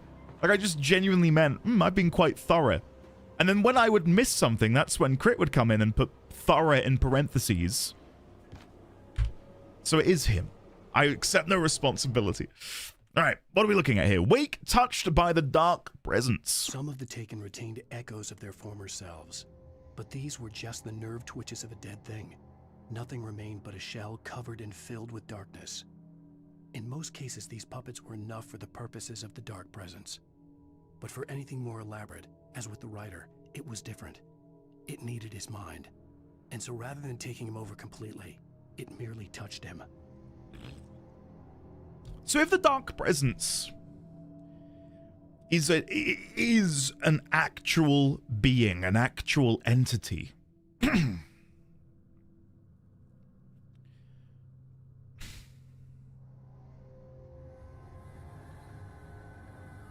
God, like my mind races with the possibilities of all of this. Like, is the Dark Presence some sort of eldritch being that exists in dreams? Like in the world of Alan Wake,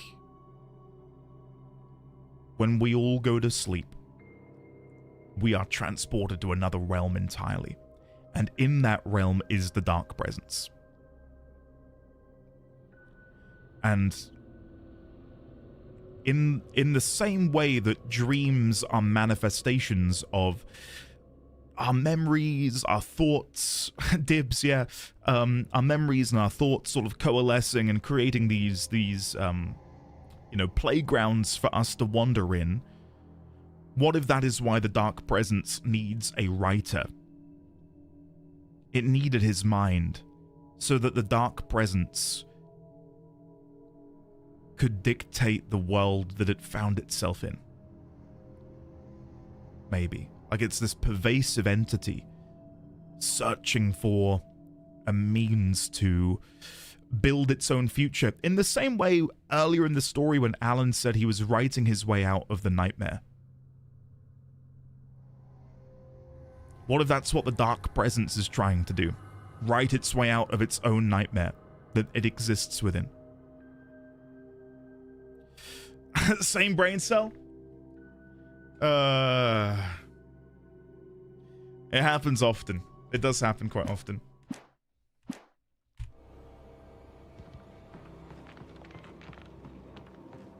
Okay. Checkpoint reached.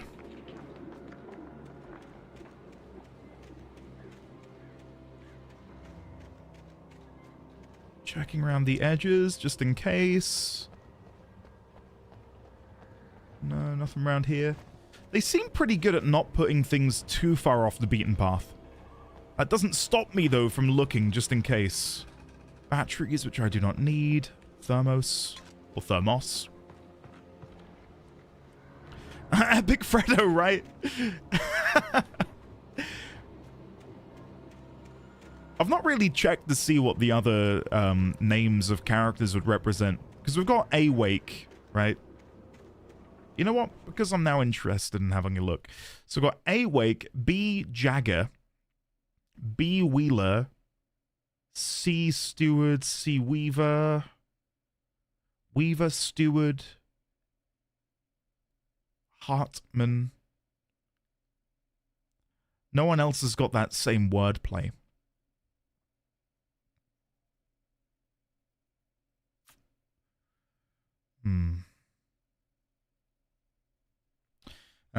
Thought I'd look.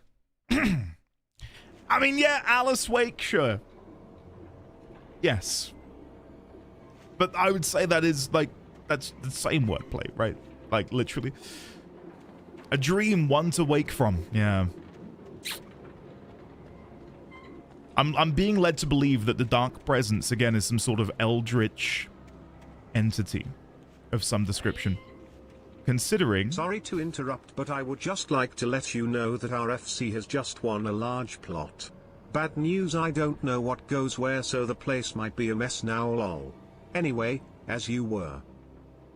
Wait, RFC has won a large plot in 14, Clive? What? What do you mean, like, are you part of another FC? We have?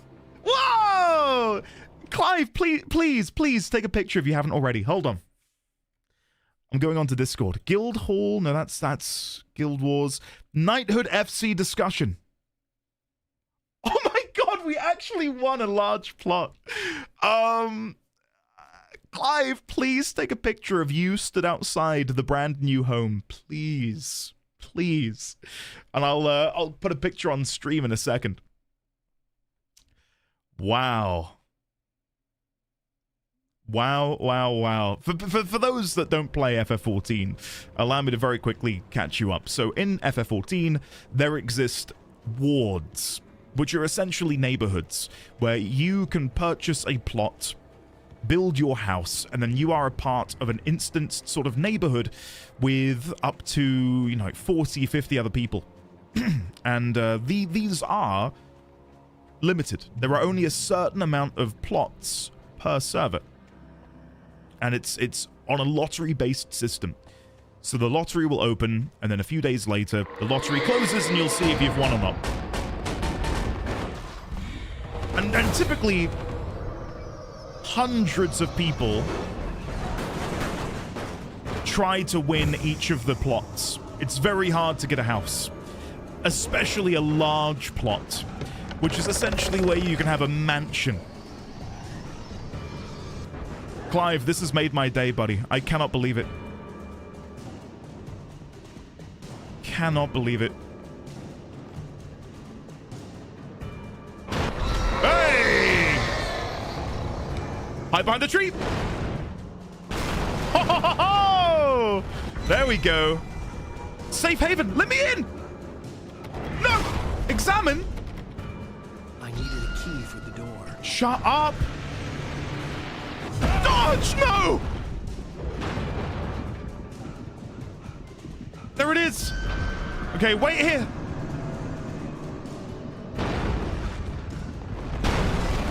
Can you stay forever in that house? Pretty much. Pretty much, yes. You can't get evicted by, like, a homeowners association.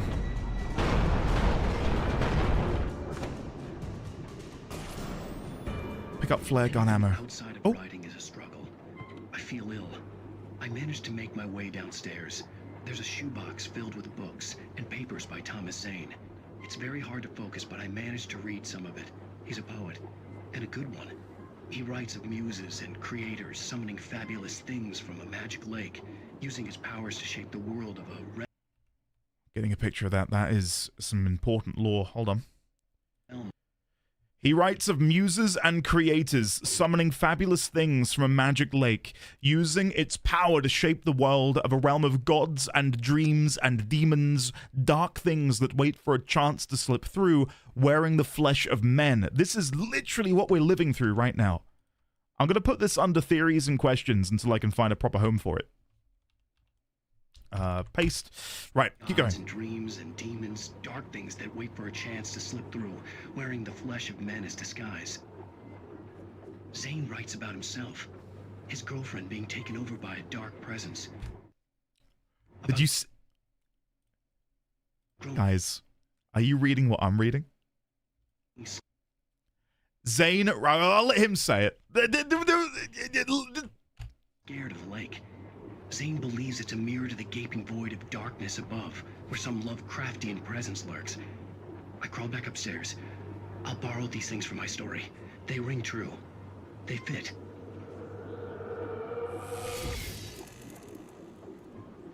Some sort of Lovecraftian presence. Oh my god. Oh my god. Okay, hold on. We'll go back in the notes in just a sec. Let me grab these. I'll take the hunting rifle over the shotgun. Sure. Yeah. Right. So, Zane writes... I feel like I need to transcribe this.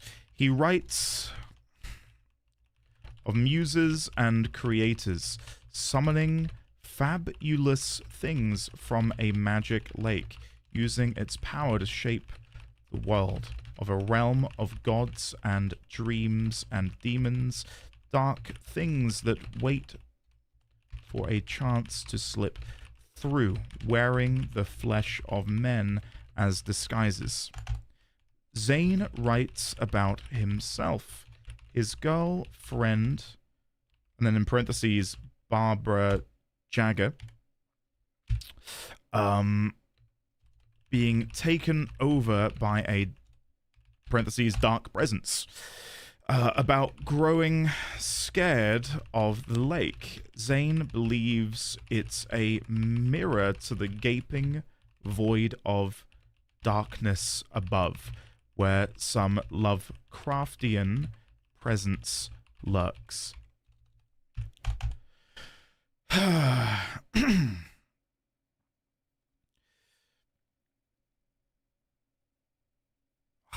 God.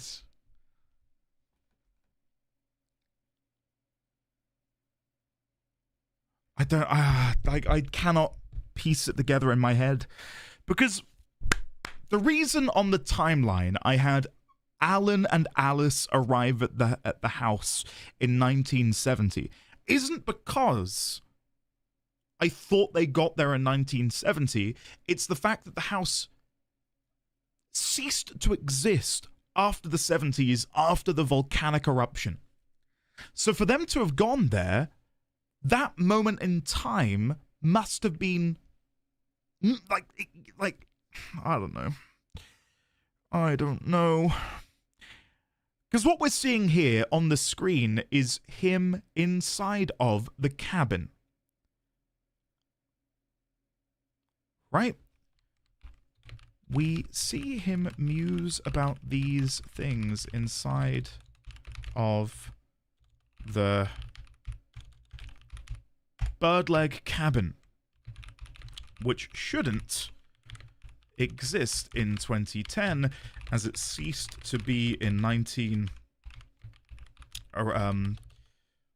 due to the volcanic eruption beneath Cauldron Lake. So what does that mean? My guess is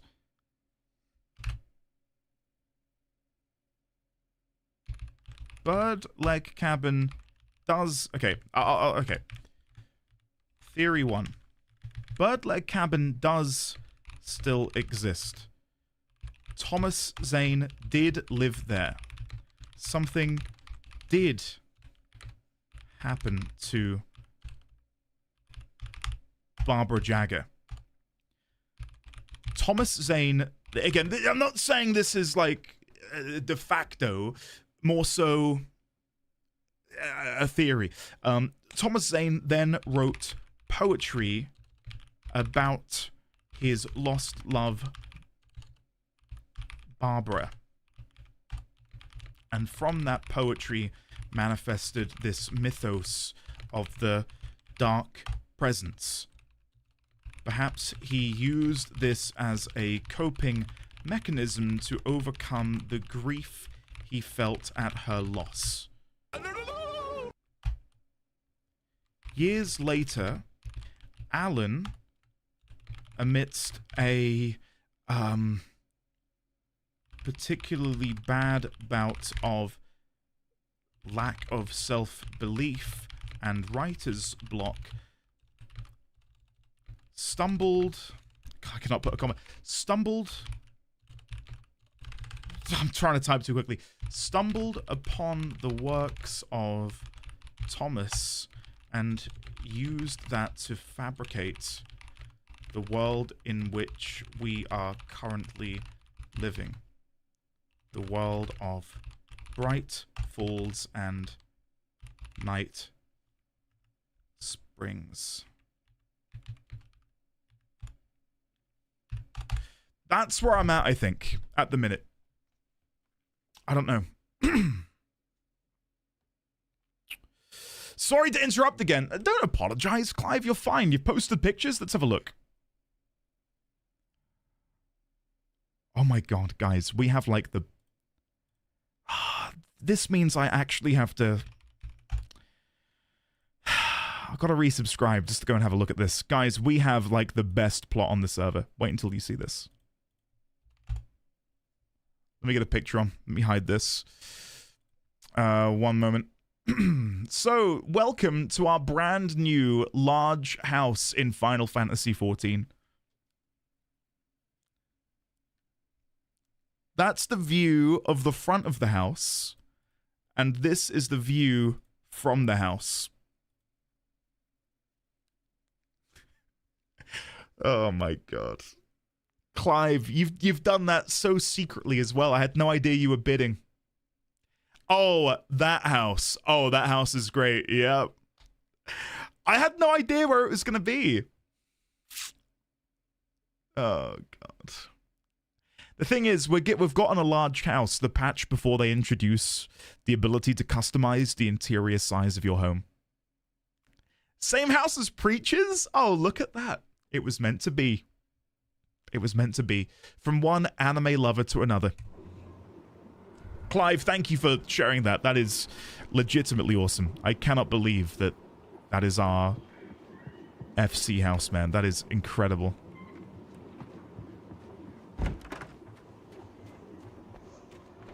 Focus? Oh, hello.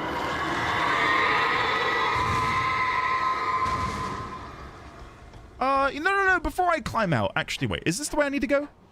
No, this is the way I need to go. Go back down. No, Alan. Right, you're going to fall now. That's your fault. Before we continue, can we go over here and have a look? No. The answer is no. Right. Does my pole cage get an upgrade, or is that unrelated? God, out of context. What a comment. I don't think it will automatically, but I definitely feel like you should manually make it better and bigger, if possible. Sign.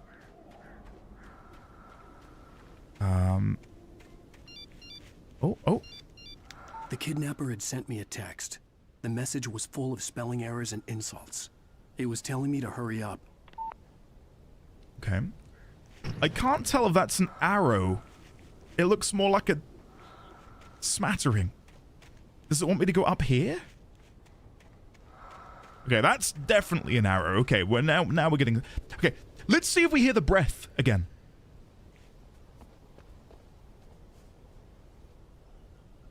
Give it a second.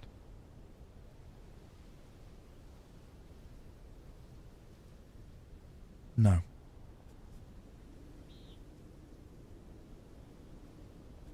No.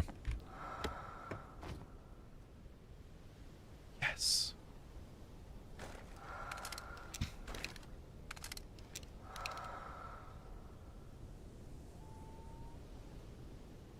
This is a crazy theory. So feel free to whatever. It makes me think, what if Alice is with us? You know, going back to the theory I had in episode 1 that maybe Alan is in some sort of coma. Like, what if Alice is, like, holding Alan's hand in the hospital, trying to support him, and she is his light in the darkness. And these moments here are sort of like him experiencing her presence and her trying to pull him out of the nightmare. I don't know. It's just the fact that it's a rather feminine breath.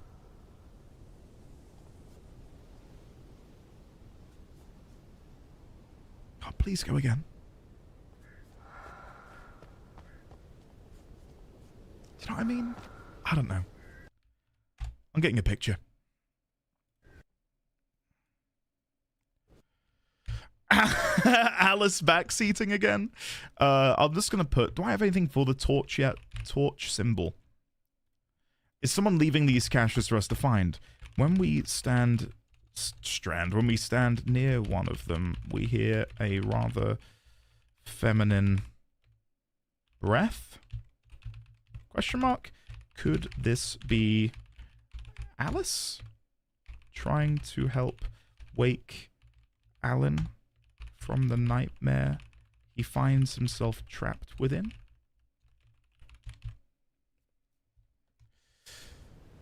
Feminine breath sounds almost like it could be an alpha male talking point. Oh my god, don't.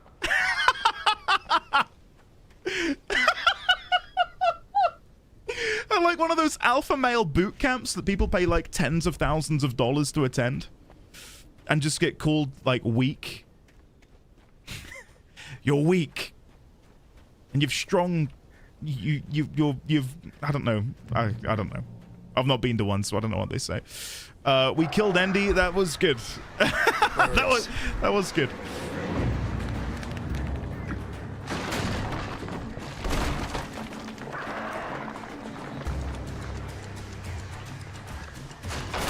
I just cannot comprehend that people actually attend those.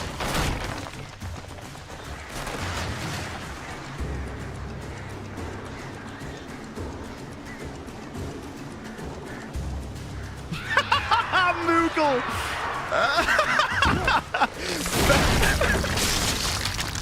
Feminine breath or feminine breathing is my favorite Demon Slayer technique. Feminine breathing. 10th form. Karen shout. Where the hell am I? Exit the silver mine.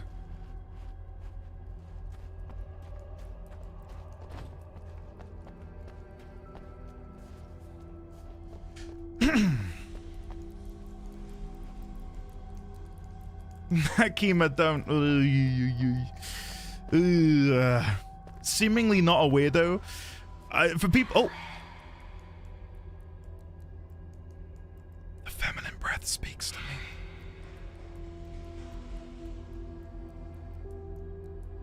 Guys.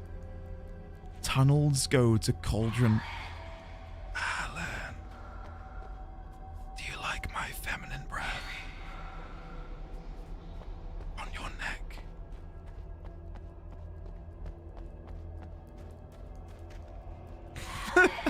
Okay, the feminine breathes femininely.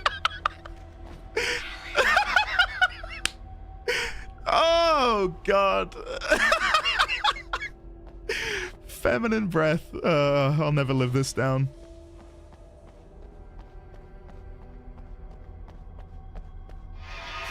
Without warning, the headache stabbed at my brain.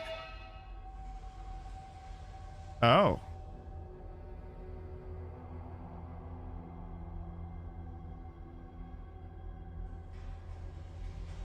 Okay.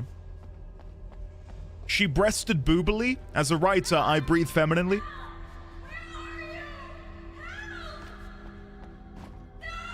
Alice? Alice? I'll take notes in a second. I'm not going to pause in the middle. Oh, no! I'm losing it. I gotta get out of here. See, that just makes me think of Barbara.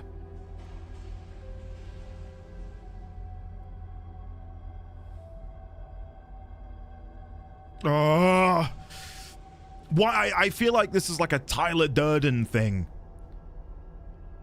Like, is Thomas Zane coping with Barbara's death through this character of Alan? Is Alan reading Thomas Zane's accounts of what happened to his wife, and now Alan is sort of overlaying it over his as a way of breaking out of his writer's block? Hunters taken. Hunters were big, thick-set men, confident and at home in the woods. Thick-set men. Running on beer, ghost stories, and camaraderie late into the night. It did them no good, as they were taken by the dark presence, sucked deep into a darkness far worse than any ghost story they ever told or heard. Don't sign. Oh, no, man. These thick-set men would breathe masculinely, guys. When I said I'm not even gonna get into it. Like, when you hear like little whispers, you got like creepy whispers, and you've got feminine whispers, right? Sometimes that Venn diagram collides, and you've got creepy feminine whispers. But in that instance, it was like a soft, motherly. I'm leaning into it too much.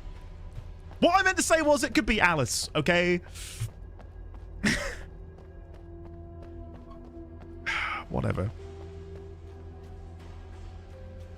What about monstrous whispers? I would describe those more of gargles than whispers. What? Okay. God, I really do feel like I'm full on the conspiracy train now. What if the mines are a metaphor for the inner workings of the mind? Huh? Maybe. And Cauldron Lake is where we go when we have nightmares? Do I actually believe that? No, but I'm just saying anything that comes to mind. The mind minds. And he plays Dig Dug when? I played a lot of Dig Dug as a kid. My neighbor had an Atari, and he would look after me when my parents were at work, because they'd end at like 5, I'd get home at 3. So I would literally just spend hours playing Dig Dug. And it wasn't Streets of Rage, but it was like a Streets of Rage-esque game as well. Maybe it's all a nightmare and you'll wake up and Alice is just in the shower. Oh, Adept. That's cool. Or Connor, whichever you'd rather be called. That's awesome. I realize I've actually missed a note here. Let's read Wake and Casey. Things were never as simple and may have been, dreamlike as Fredo. fiction. It may have been, yeah. I'd lost count of the times I had wished there'd be a clear reason for my writer's block.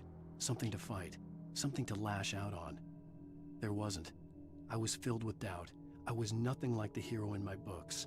Alex Casey had gone through his life with single-minded determination, never wavering from his goal. Even now, I was angry at myself, angry at Alice, angry at Barry. I was fumbling and I had no plan. So there we have confirmation that he's really struggling with his writer's block. But what I really sort of glommed onto here is him saying that he wants something to fight, something to lash out on. And maybe that's what allowed the... let me go back to my theories thing. He was looking for something to fight and lash out on. Did this attract the attention of the dark presence to fulfill that desire of Alan's? That's what it reads to me. Nightingale in the Majestic. And curtains of his grimy room at the Majestic, the local motel. Nightingale could feel the locals' eyes on him, the unrelenting pressure of their judgment. He forced it out of his mind. For all he knew, they could all be under Wake's spell already. You do what you have to do to get the job done. He took comfort from the bottle in his hand. Please, he thought, just let me get through this.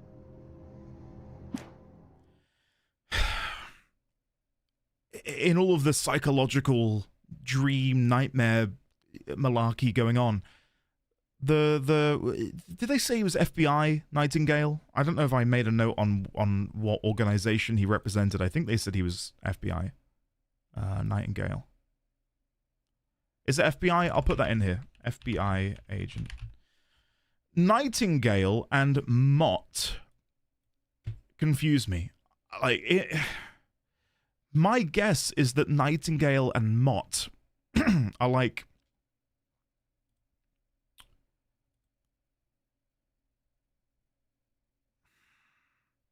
I don't want to spoil other things for people. There's a few different stories I can think of where Nightingale and Mott... No, I'm not spoiling this, Scotton, but I'm thinking about making comparisons between other things that I've watched and read and enjoyed. But I wonder if Mott and Nightingale are some sort of supernatural... are part of some sort of supernatural group who are accessing the nightmare in which Alan finds himself. Right? Like, you've got doctors who can do surgery on you. You've got therapists who can help you deal with whatever therapists are going to help you with. But what if Nightingale and Mott are working on behalf of, again, some sort of supernatural agency, right? To try and help Alan overcome whatever this is that he's going through. You know? Isaac, do I struggle to keep track of lore when playing multiple games at a time? A little bit. A little bit. That's part of the reason I make the notes.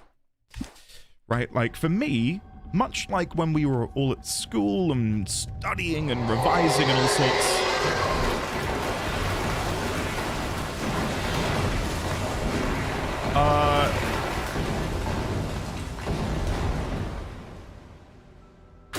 Okay, I was hoping that would open up. Like, making the notes sort of serves as a way for me to not forget.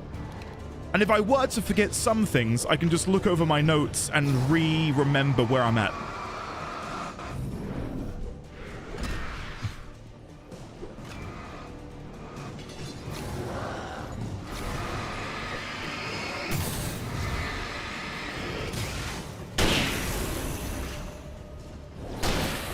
Okay. We're getting there. We're nearly done. They're breathing creepily now? Yeah, they are.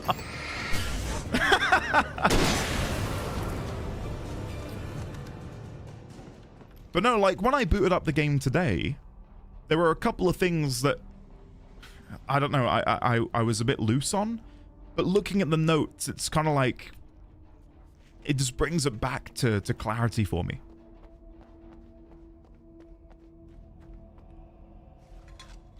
Okay. And the thing is, it's not even like I'm juggling 3 games at the minute. Right? We've got Guild Wars 2, which I'm so early on still in that, and the lore of that game is impressive, right? Alan Wake is this huge sort of detective saga. And then Warframe is its own entity. It's kind of hard to really make my way up this mine shaft in order to go on.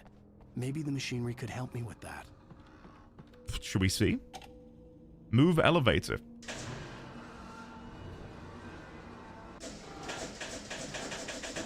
There you go. And I accidentally shot my gun. Good job. Yeah, lamb, pretty much. Something like, say, a Federal Bureau of Control. I mean, if that is actually something from Control, then now we're talking.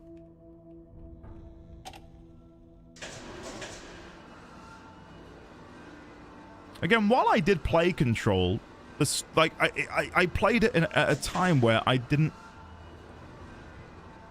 Not that I didn't care for the story, but I wasn't playing it for the story. I'll tell you why I played Control. I saw footage of the main character using, like, gravity powers and stuff, and I thought, that looks fun. I want to play that. Is this where I need to go next? Yes. And there's nothing else in here? No.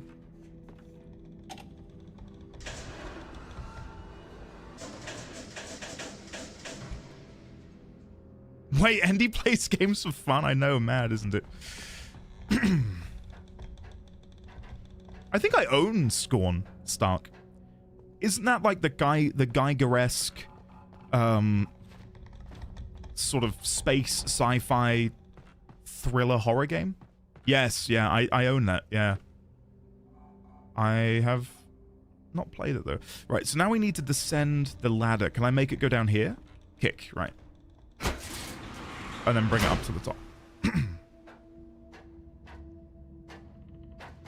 So it could have been Control, or it could have been Ratchet and Clank.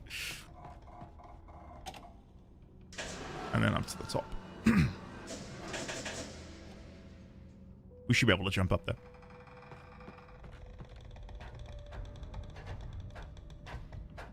Really, Vathorn, I loved the combat. I like, you know, gravity powers, and I know people are going to be like, why didn't you pick Mag in Warframe? I quite like gravity powers. And I think the way that they visualized the main character's ability to manipulate sort of gravity and launch objects just looked really fun. So, a T-Rex, it really genuinely is on a back burner. I'd love to go and finish the Dragon Age games. I'm in a position right now where I feel like if I want to dive into a game like that, I really want to do something which would bring people in to want to watch it. I'm tempted to do something for Guild Wars 2 this week, where maybe instead of a normal Guild Wars 2 episode, I can put something out which will hopefully get some new Guild Wars 2 fans to want to come and watch the playthrough.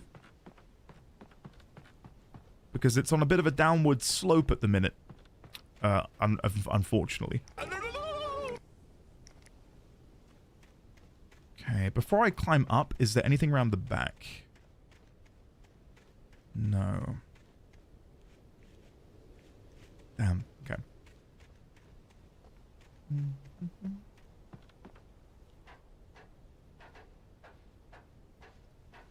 Minoki, it's gifts are turned off for the time being, but I might in the future open them back up, or at the very least, if people, I'm really cautious to do anything like this because I don't want people to feel like I'm asking for it. But like, if people were to really want to send something like, hey, I really want to get you like some Warframe slots, or hey, I see you're enjoying that Warframe, can I get you a skin for it? Like, if people really want to, I can figure out a way to, like, add them as a friend and sort of go through those channels, but, yeah, I don't know. I don't really want to publicize that, because I don't want to run into a situation where someone's like, yeah, I'll send you a couple weapon slots. And then they send me something which is a spoiler. Like, I'm so protective of the story at this point, that I don't really want to take any chances, you know? Right. Oh, this is the final note. Tor hits Nurse Sinclair. Lightning flashed behind the windows of Cauldron Lake Lodge. Tor Anderson laughed and held the steel hammer above his head. Nurse Sinclair was trying to calm him down without success. Tor grinned madly and shouted, "My hammer's up. Here's a friendly poke from Mjolnir, wench." He brought the hammer down with all his might on Sinclair's head. "We're on a comeback tour, baby."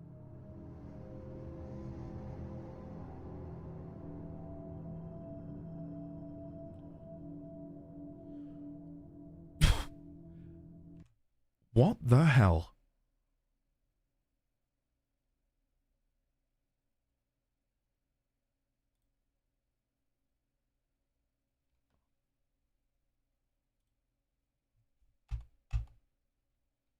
Wait a second. Is that meant to be Odin and Thor? The guy's got an eye patch. Hold on. Let me delete. This is probably the most important manuscript page we've found so far. The Andersons. Tor and let me copy this page.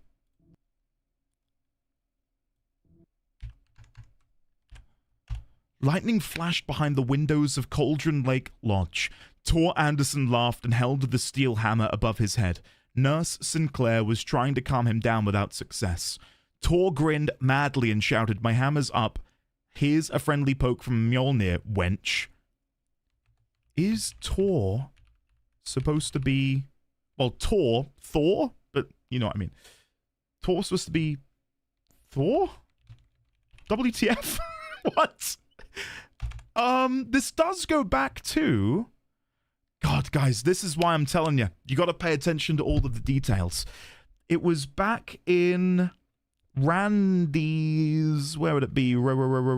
Randy's... Oh, God, I can't see it. Randy's Dogs. There was a special plate. Asgardian chicken parmesan. Asgardian? What exactly is happening in Bright Falls?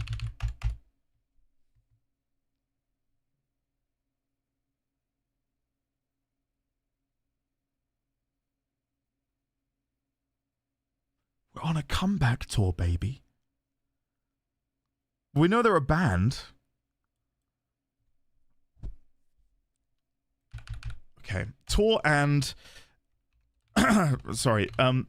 Seemingly representations of the Norse gods Thor and Odin.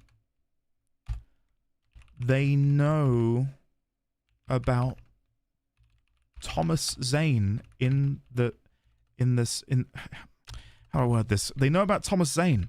They referred to Alan as Tom during their first interaction at the Oh Dear Diner. They're a rock band.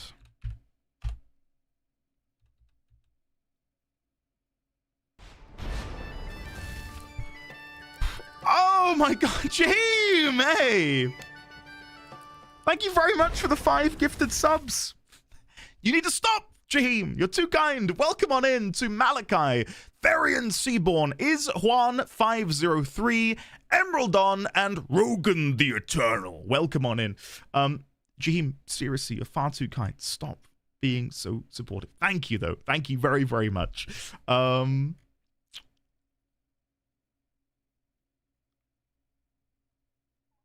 I don't know what to make of this.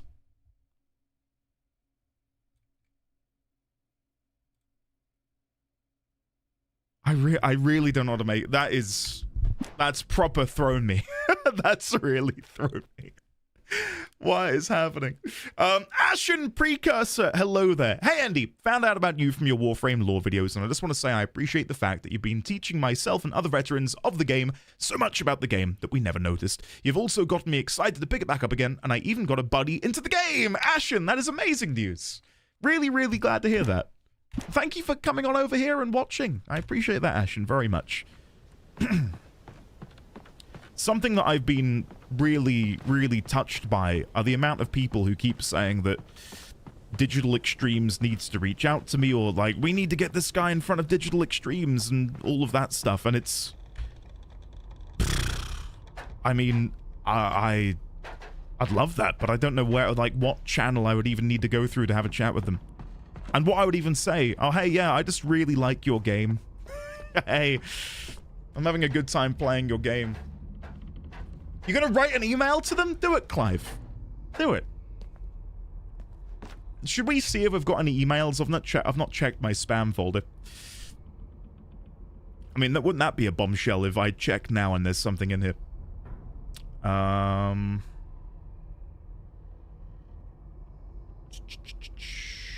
Nope.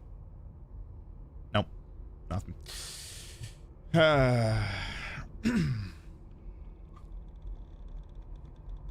Any good moments so far today, chat? Ray, I will assume that chat will respond. I think there's been some good moments, so...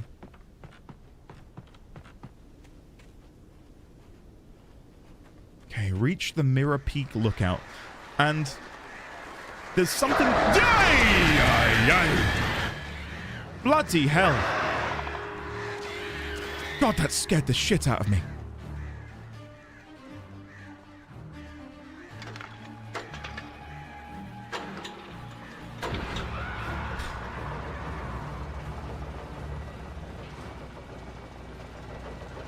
Okay, what do we got here? Flare gun, lovely. Just great.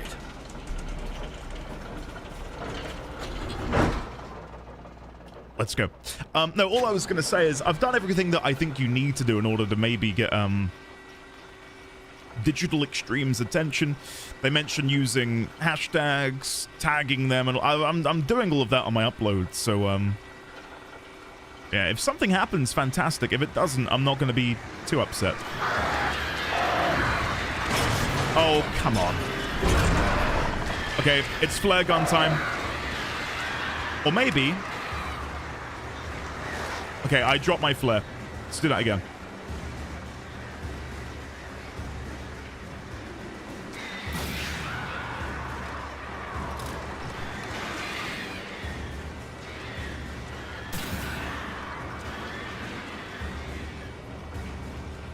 Okay, God almighty, it's taking some time. The Ravens. Odin's Ravens. Sorry, it's just hit me.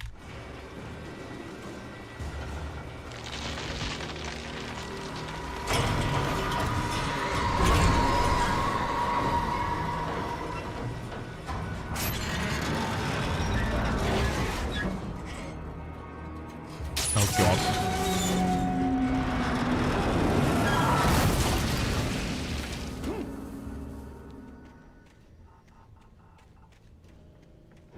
Get this man on the wiki team? Thanks, guys. That was cool. I've watched some of it. Zanail.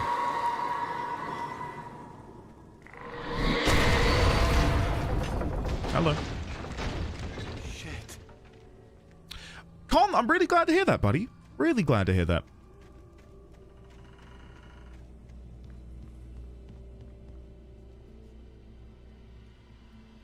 I know I keep promising not to keep talking about Warframe, but obviously it is pretty all-encompassing at the minute.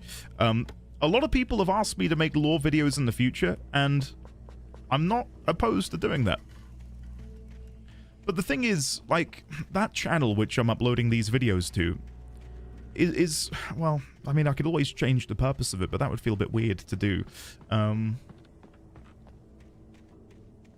Like, I'm never gonna settle on one thing. I'll happily create things for something for a long time if need be, like I did with FF14. I tried to make lore videos for 14, but the game is kind of figured out, if that makes sense. Like, there's not a whole lot of speculation you can really do with FF14. There's like a little bit. There's a teeny tiny bit of speculation you can do about, you know, end of patch theories and like where are we gonna go next. But for the most part, it's sort of done, which I think leads people to not necessarily want lore videos, just because why should there be?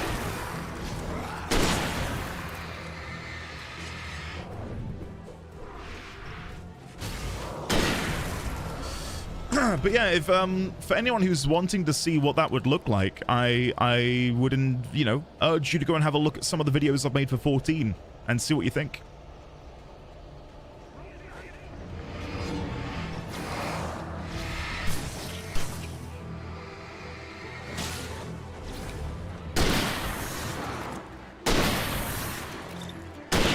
Nice.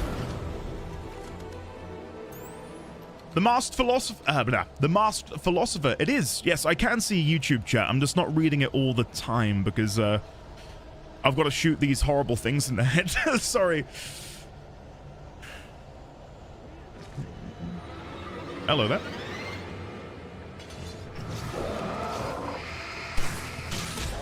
Oh, God.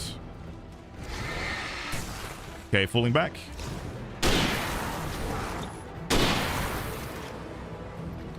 Should be fine. Nice.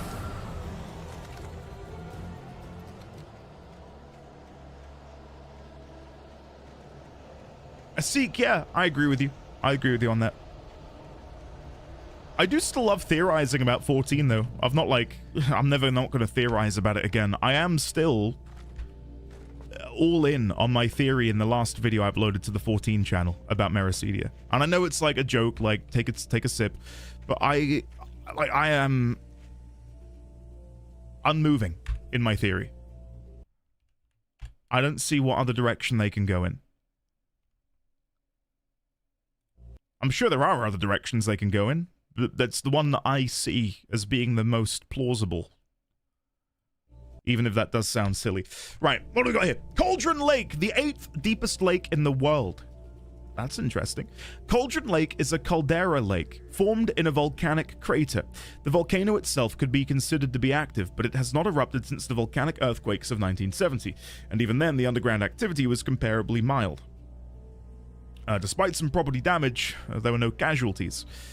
Well, that's a lie, isn't it? Well, not a lie, but if we go back to the mining thing, it said, a volcanic eruption below Cauldron Lake, while relatively minor, caused most of the deep mining tunnels to collapse or flood, and 32 miners lost their lives in the calamity. But then this reads, despite some property damage, there were no casualties. But it says here that there were casualties as a byproduct of the eruption. Maybe they're stretching the cause a little too thin. But I would definitely say that the underground activity killed 32 people. So it's weird that that contradicts it a little bit. Apparently nobody died, but in the previous note it said 32 people lost their lives. And what about Thomas Zane and Barbara? Well, no, I mean, no. What about Thomas Zane, who allegedly died whilst diving during the eruption. Right, let me keep reading. Cauldron Lake is one of the most beautiful spots in the Bright Falls area, as well as a central figure in many local folk tales. Folk? It's a popular recreational area for the area residents. So maybe that is all Thomas is a folk tale.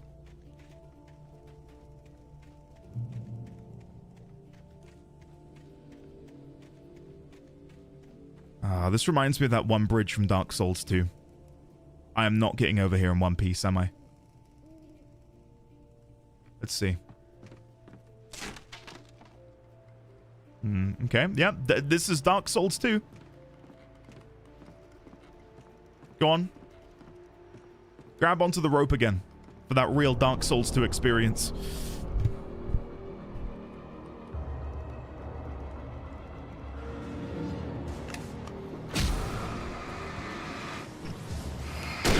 Oh, my bad. Okay, I was hoping that would be a flashbang. I did not mean to use a flare. Okay, falling back.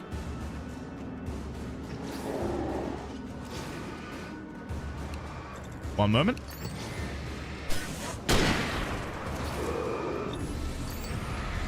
And gotcha.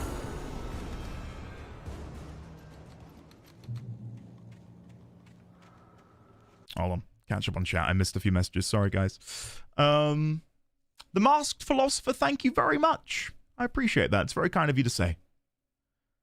Very kind of you to say. Weirdly, Dark Souls 2 is like the only Dark Souls game that I can't remember having one of these bridges. It's over in the dragon area. There's a long, rickety bridge that you need to run over. And if you don't run over it, things happen. Which are not good. Right, Mott. Oh, Mott at Cauldron Lake. Mott had checked all of Stucky's rental cabins. There had been no sign of the wakes. It was dark when he'd found their car parked at the end of the road by Cauldron Lake. It made no sense. They must have taken a wrong turn, but there was no sign of them, and the car had been there for hours already. Frustrated, Mott stood on the rotten ruin of the footbridge that had once led to Diver's Isle before it sank beneath the waves years ago. Oh my god. Boss wouldn't be happy. How come every freaking note just confuses me even more? This makes it oh god. So at the beginning of the game when we're in the nightmare and we're making our way towards the lighthouse, that whole section felt very similar to what would eventually be the cabin. Right? Like the lighthouse is replaced by the cabin in this world.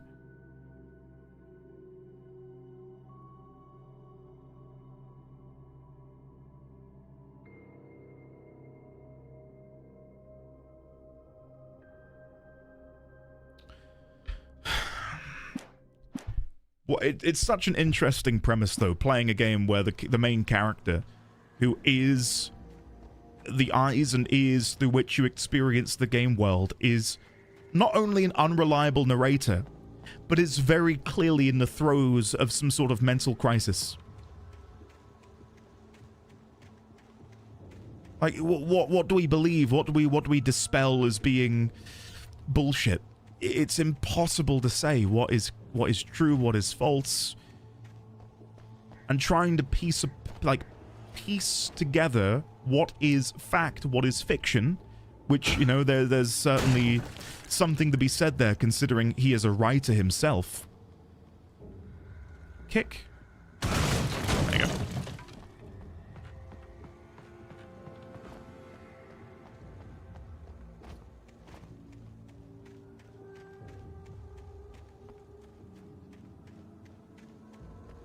Oh, really, Xaviax? What, are you talking about Pat?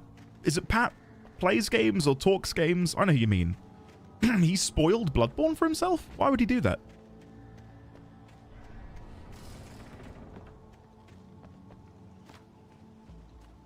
What's true? Whatever I say is true. You would make a great politician, Envy. I miss you, Tom. Did you write this? Tom... Okay. What am I looking at? Ashen Precursor! I welcome you to the knighthood. Welcome on in, Ashen. Cynthia. Cynthia Weaver?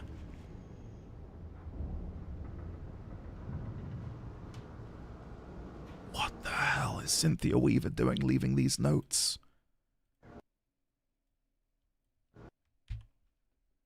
Oh my god. So for those that don't know, Cynthia Weaver is I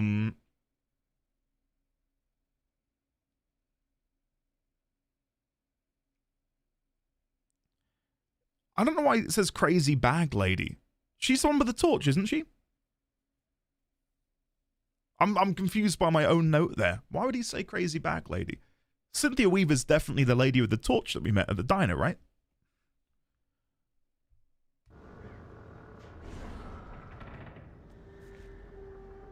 You talk to me on TV. Hold on, I know you can still see the notes. I'm just taking some more screenshots.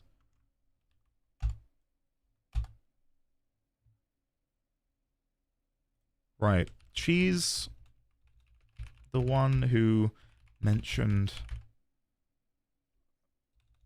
not going into the darkness during our time at the Oh Dear Diner.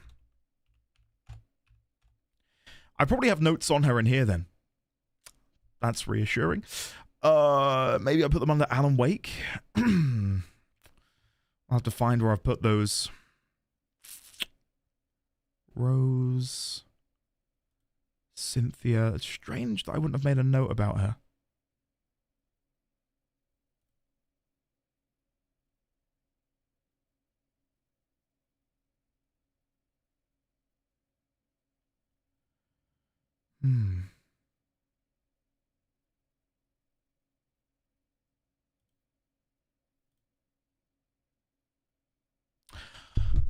We saw that snake ring, didn't we, on one of the Andersons?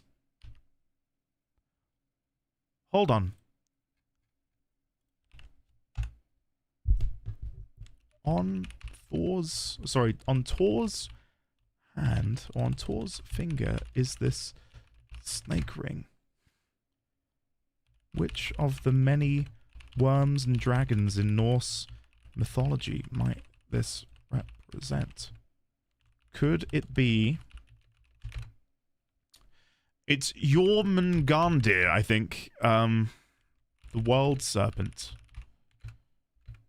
Are we in the middle of some sort of Ragnarok?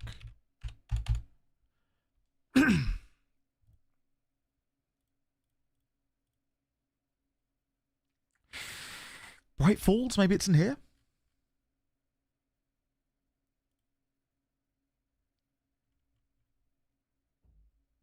No, I don't know where I'd have put it. The snake could represent Loki as well, yeah. Yeah, could do. Did we ever find the cat? No, never found the cat. EXP9182, thank you very much for the kind words, buddy. Appreciate that. I'm glad you're enjoying yourself.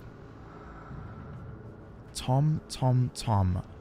I miss you, Tom. Tom.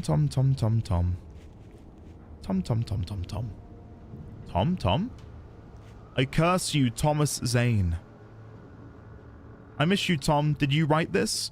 It's very clearly the same, like, handwriting, though. So, I think Cynthia is just leaving messages to herself. You talk to me on the TV, Tom.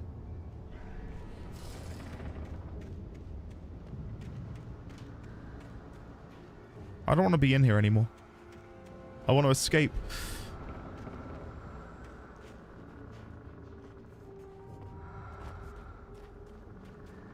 Okay, let's climb up.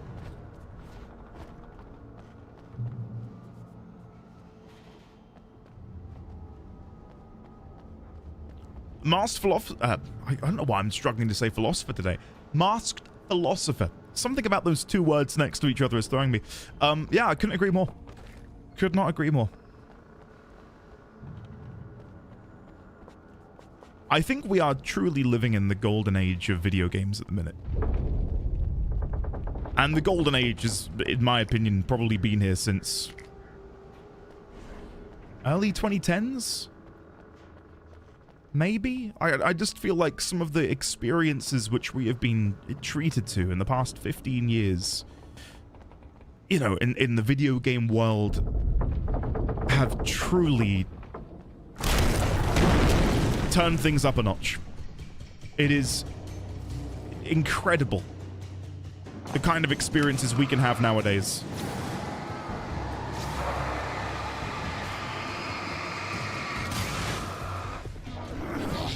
Oh yeah, I'm talking more about stories gotten. Like in terms of the in terms of like the golden age of video games, I wouldn't say that this moment in time is like the best time to be like a game developer. There's a lot of issues in the game dev world that is far beyond the scope of the point I'm trying to make. But in terms of just how far they've come in terms of how story is delivered and being able to sort of advance the medium, I think it's unprecedented. Okay. Alright, now I'm ready.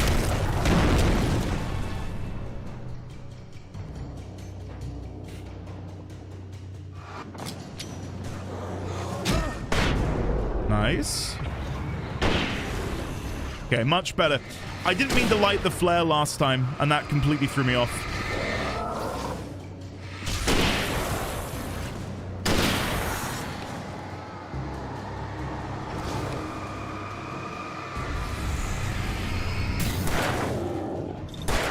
Nice.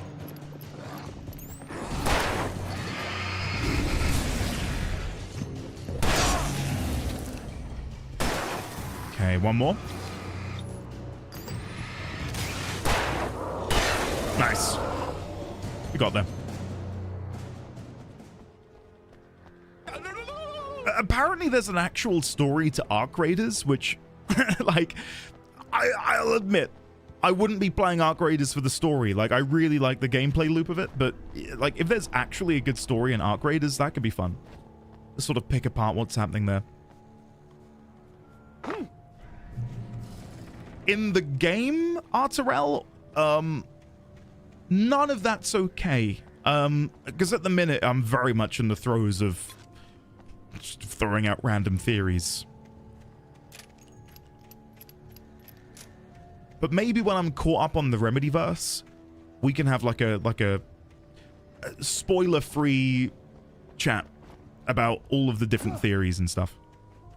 I could see Cauldron Lake. I thought I could make out the spot where the island and the cabin had been. There was a light near it.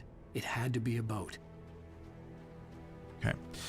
I've just realized I'm like desperate for a drink, so I'm going to very quickly go get a drink, and when I'm back, we will make our way on down to Cauldron Lake. Oh yeah, Expedition 33 Astrum was incredible. Absolutely incredible. Anyway, back in a second. Guys, enjoy the BRB screen. When I'm back, we will do some stuff. You can go and buy the Hammerhead Crocodilisk dial ones from Okanu. If you buy 4 skins... wait. Whoa. Whoa. Wait. If you buy... No! Don't buy shit! What's the optional reward gonna be? Please don't be Opal.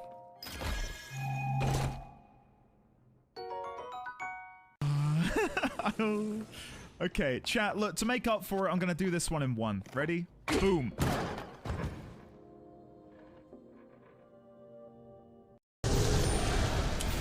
Shit. Apparently not. Apparently not. No, crit! You rolled too far! How do I slowly decline down this cliff face? Can I do it from here? Okay, so far so good.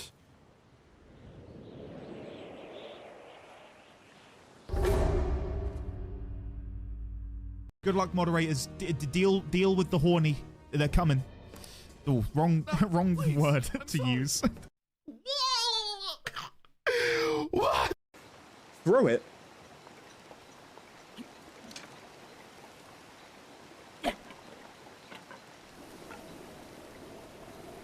Then. Oh, did he briefly come back alive there, chat? Where's he going? Nowhere. He can't escape. There's no way for him to climb out. Watch him float away any moment. Don't you feckin' dare. Henry. Henry? No! Henry! What? Well, look what you've got yourself in a predicament now, haven't you? Get in the feckin' pen, Henry. Like, you just... Like,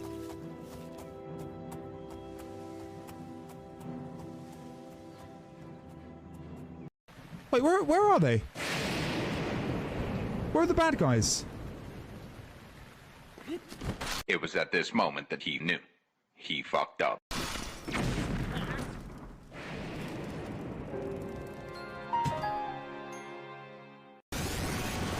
This Tonberry is dead.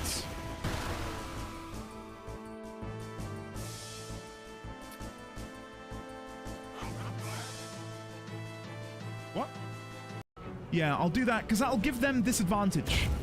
The Mistress of Souls will have disadvantage. We've also knocked them...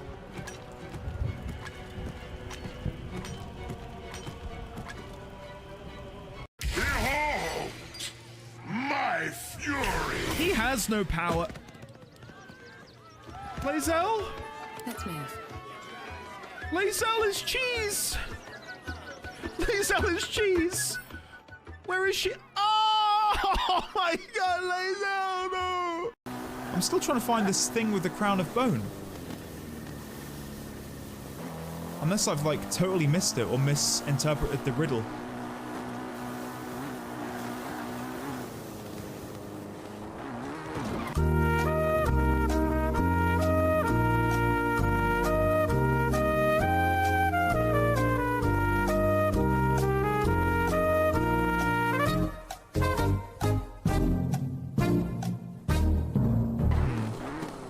Which is, it's probably... You'll never laugh at me again, chat. Does this work? This is one of my favorite clips. Oh, no. Wait, what if I jump? Try it again? No. One last try? Ah. Oh! This checks out as well. Yeah, I think you can come in. The picture looks like such you a as well. shit zoom in. It's like, whoa! The stone, it worked! I can't believe it. Right. Reach the mirror peak. I was close now. I had to get there fast. I dreaded what I would find. I nearly missed you. Right. What is this? Wakes up in the lodge. I tried to hold on to Alice, but her form melted away. I was losing control. Dr. Hartman stood in her place.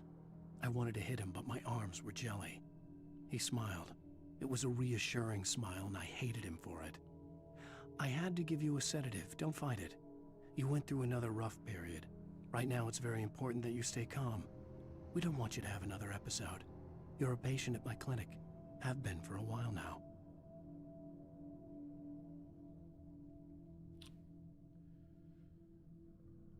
What?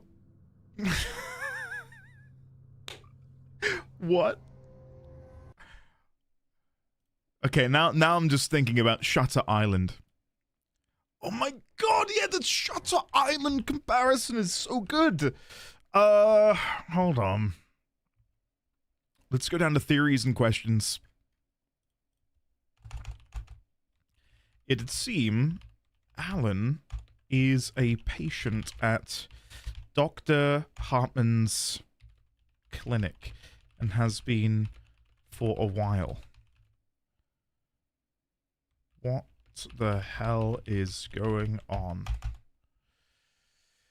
We have the book written by Hartman. Creator's Dilemma, a comprehensive insight. Let me write this down. Hold on. Mr. Page? I don't think we've missed the page. We may have done.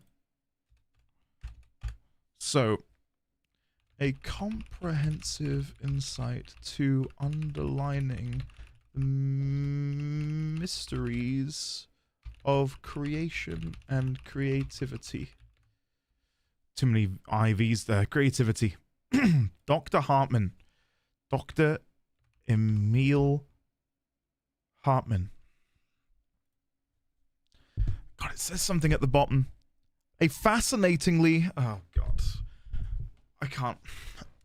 A fascinatingly intuitive... A fascinatingly intuitive...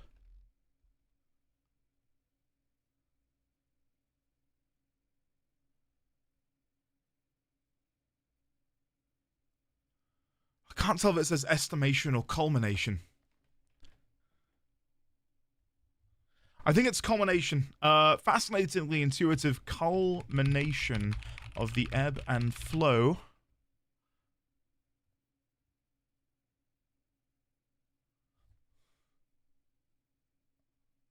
of creative energies. And that is a quote from Dr.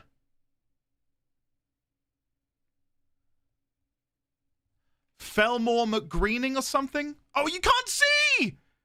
I just look like I'm mad! Oh my God, I'm looking at this!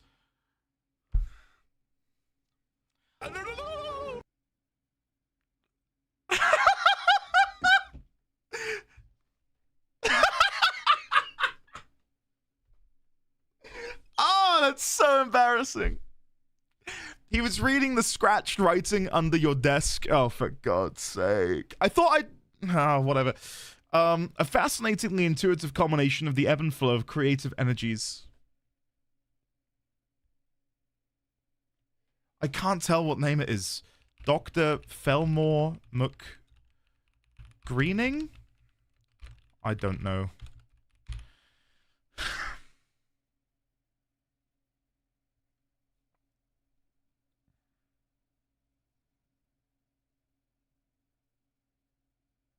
So what if that is the situation?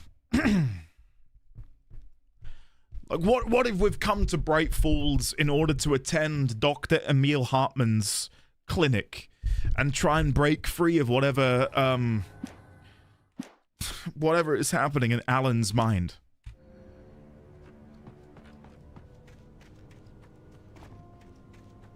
It's so open-ended. Hey, I'm here! I'm coming! I don't think I can rotate within Obsidian. The boss didn't know who he was messing with. I didn't know. I swear, I didn't know. We don't have his wife. We don't know where she... I didn't get to finish his dialogue! No! I didn't get to see what...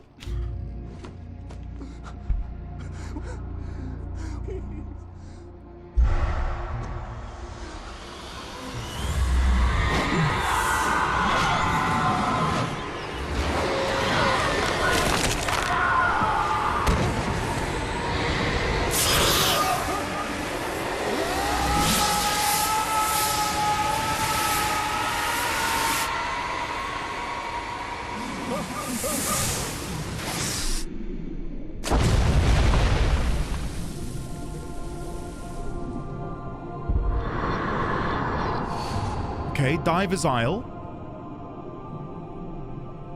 Going under the water.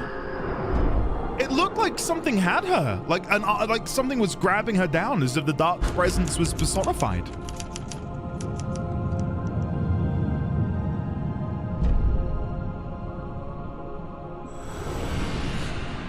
Thomas Zane? End of chapter 2. I'm gonna have to skip this because if not, DMCA.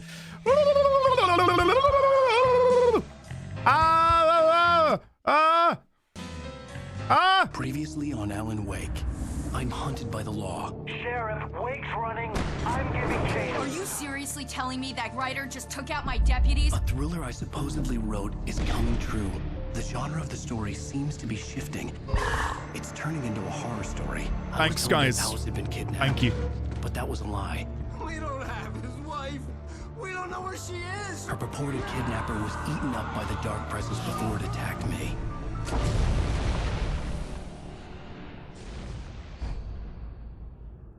Episode 4, The Truth. Alan, shh, baby. It was just a nightmare. Alice. Are we back in 2007? No, this is the note we just read. I fell. I had to Give you a sedative. Ah! You went through another rough period. Oh! Right now, it's very important that you stay calm. We don't want you to have another episode. You're a patient at my clinic. Have been for a while now. The shock of your wife's death triggered a mental illness. No, you're lying. You're suffering from various symptoms of undifferentiated schizophrenia. Bastard. It's okay, Alan. Just let go.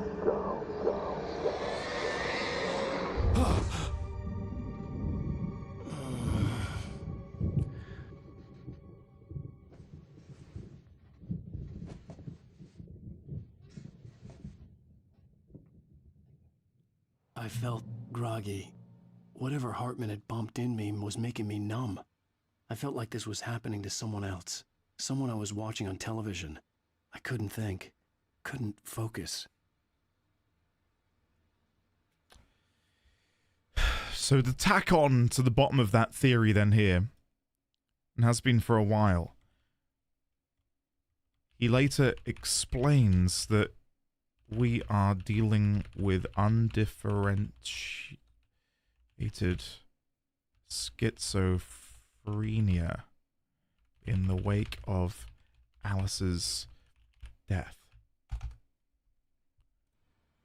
Right, okay. And look, we've got the IV drip next to us. Oh. No.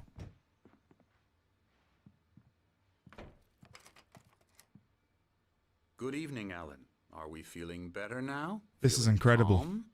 Yeah, I see you brought your pet gorilla with you. So sure, I'm calm. I get the message, loud and clear. Quite right. That's the spirit. You're being very brave, Alan. I understand you're confused. I would be more concerned if you weren't suspicious of me. I don't blame you for it. Big of you. Now, why don't you come with me? We'll reacquaint you with my clinic and go over everything you might have forgotten.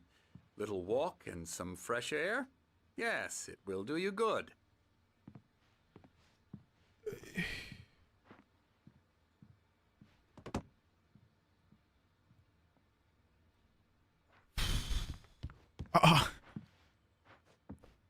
Creator's Dilemma. The book that I was just trying to read. The engaging new book by Emil Hartman, PhD, the author of the best-selling Creative Flow. His groundbreaking techniques, engagement therapy, and the flow trademark, explained in his own words.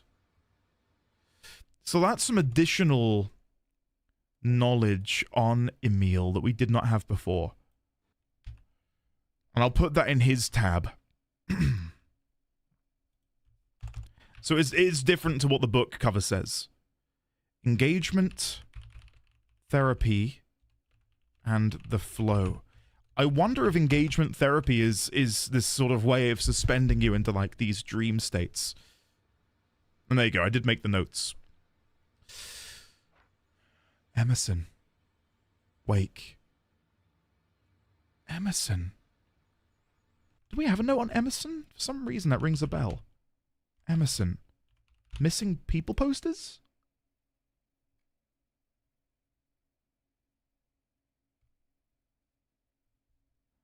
That really rings a bell. Emerson.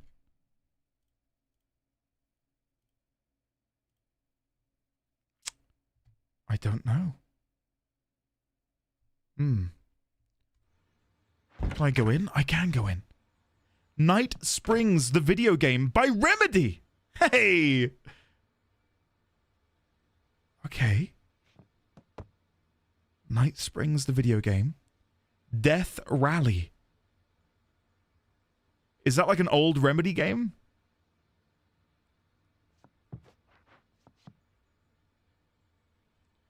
The Dark.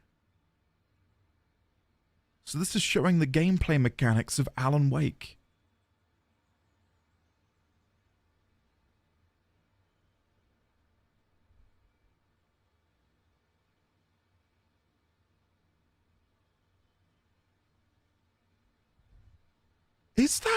Is that where we're meant to be? Is that meant to be Bright Falls?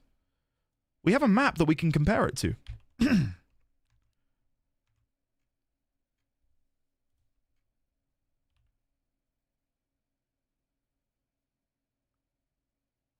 It is. It's Bright Falls. Compare the rivers running through the middle here and how they run here. But notice on this mock-up, where Cauldron Lake is, there is instead a house. Notice that? There's like a little white house where where the lake should be.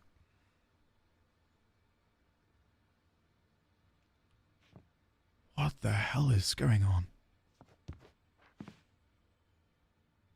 And then this is again showing the gameplay mechanics.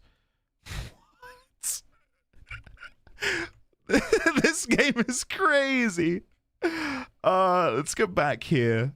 No, back to the theories. The gameplay mechanics are outlined on a whiteboard. Okay. This corridor is for patients. Most of them aren't here right now. Jack took them out for a fishing trip. Except for the ones who are particularly vulnerable, of course. The thick plottings. I like that. As a part of the recovery process here at Cauldron Lake Lodge, okay. I specialize in treating artists. I bet you do. Splendid, Alan. I honestly believe we can get this thing under control if we work together. Hold on. One other thing I'll note is the people who are in here. So 1, Alan. 2, 2 was Emerson. 3 was it Lake? And 4th was DeSola. Oh, Lane, not Lake, sorry. Lane. This way, Alan. How about no? Alan says no. Okay, so Lane is an artist. Can't really see what pictures they've drawn, though. Okay. So the assumption is then that maybe Emerson can't get in here. Hello?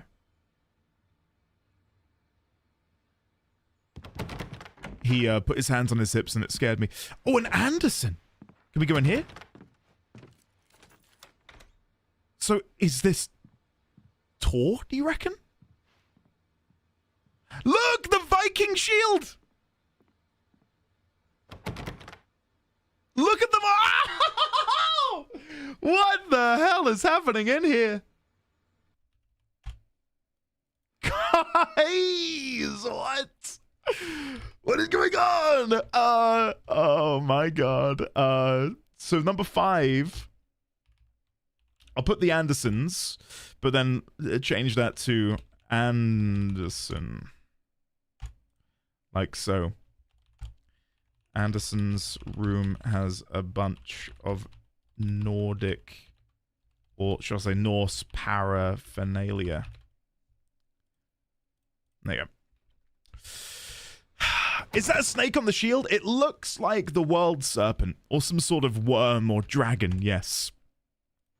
Of which there are multiple in Norse myth, so it's kind of hard to determine who it's going to be, but yeah, we've got one of those there, and there is also some sort of rug or throw over the armchair, which does also have a rather Norse-esque pattern to it over there in the corner. Do you see that?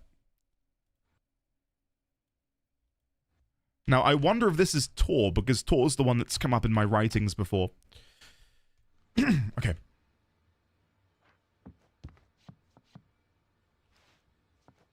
Anything else around here? Oh. Who is that? Who the hell is that meant to be? A lone figure standing in the white. I wonder if this is one of the paintings that Lane drew. Is this one of Lane's paintings? Okay, let's go.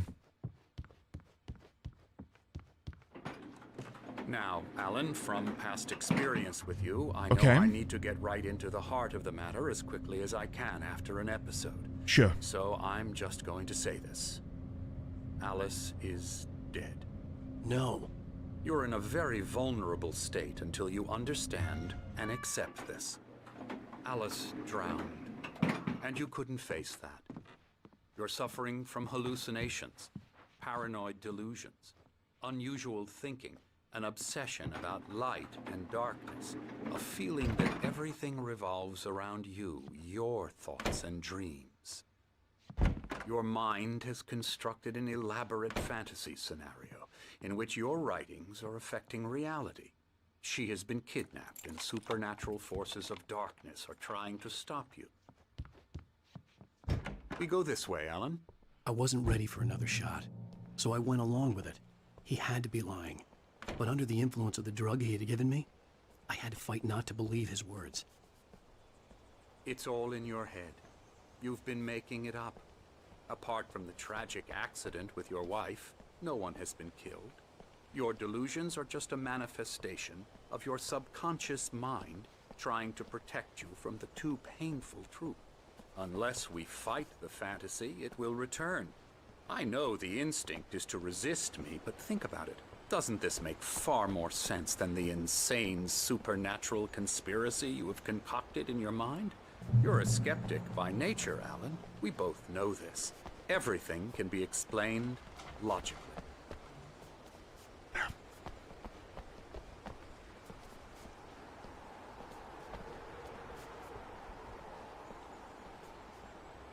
In Tenebras. Hold on. Read. Beyond the shadow you settle for, there is a miracle illuminated. T.Z. In the memory of a dear friend and poet. What? So Thomas Zane is an actual person. Like, the thing is, I don't know if I believe Dr. Hartman, but, like, is that part of the story to try and get you, the player, to succumb to Alan's own delusions? Because if so, it's working. And what does this actually say? In Tenebras Kader, Cauldron Lake Lodge, 1912.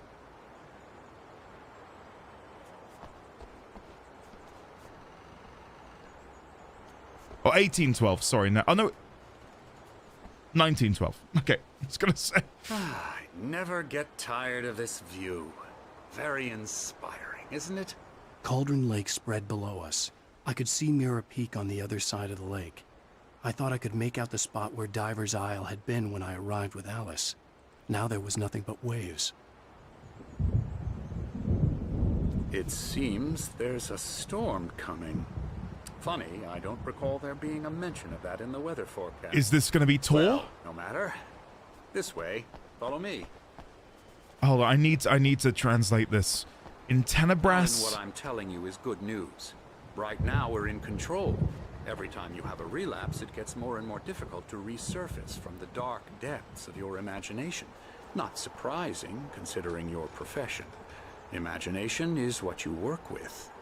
After all your nightmares, this should come as an immense relief to you. If it doesn't, why is that? Because I'm lying?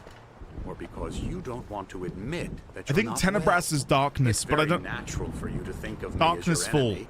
It's part of the illness. I let him talk. Thanks, guys. He obviously loved his own voice. His words echoed madly inside my head. I dug my nails into the palms of my hands to stay focused. You need to work with me. Once you accept that, we can begin the journey towards your recovery. Come along. Let's go inside.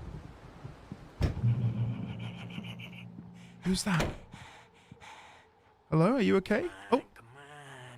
Here's the entrance to the office wing. That's for staff only. Scary, you were impressed by my trophies when you first arrived here. I do love to hunt. The great outdoors, man versus nature. It's wonderful stuff. Pretty damn wonderful, yeah. Yeah, that's right. I got you. Got Emerson. you good. I'm a real bad dream, mister. You should be This is afraid of Emerson. me. Don't want to run into me in the... Okay, we've got Emerson. It's gotten personified, yeah. Right, Emerson.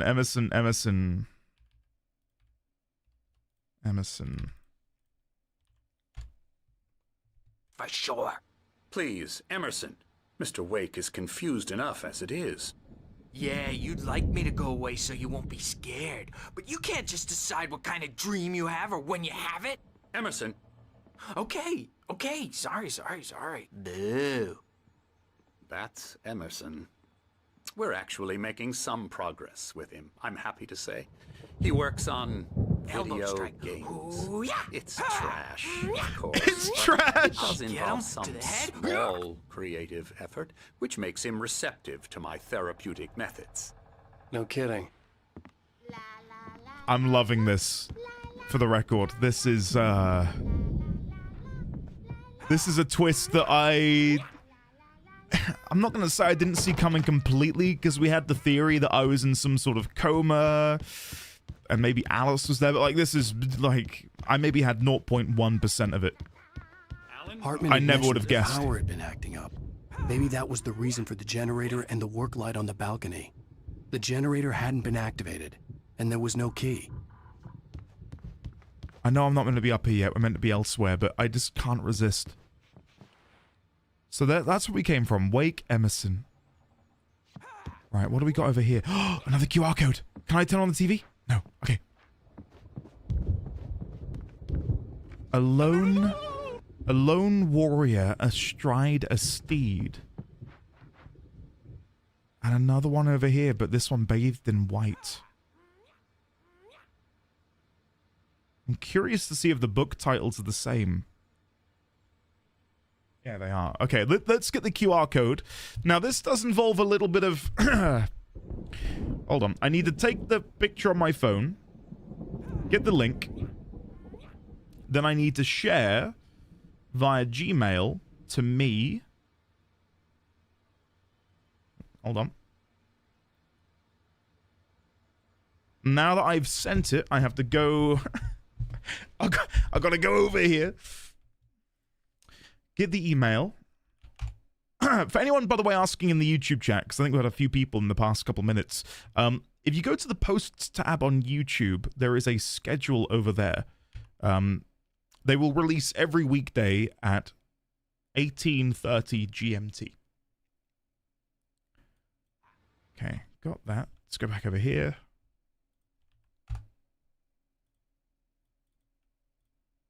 Okay.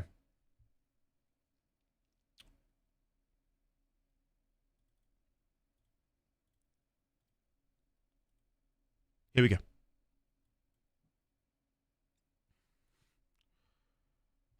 A beginning. A primordial forest. The colors of the fall. Oh, the subtitles.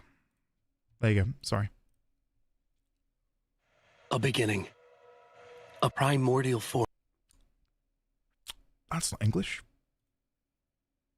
Vietnamese? Why is it auto-generated? What? The only subtitles available... Can you... Hold on. Can you see this? Look at this. Off Vietnamese. Or auto-translate. What? Why are they my only options? What is happening? What? I'm sure that's on purpose? Really? I'm not using a VPN. I don't know if I should be admitting that. I do not have a VPN going. Auto translate. Okay. Let's just go to English then. I don't. Okay. Okay, we'll keep the Vietnamese subtitles on. Enjoy. A beginning. A primordial forest. The colors of the fall. The mist. A caldera lake. Silence echoes. Loud. It's too late to hear the words. The man, naked, crawls to the shore.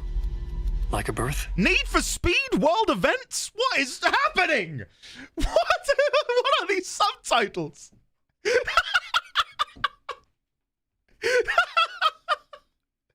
A demand for Need for Speed.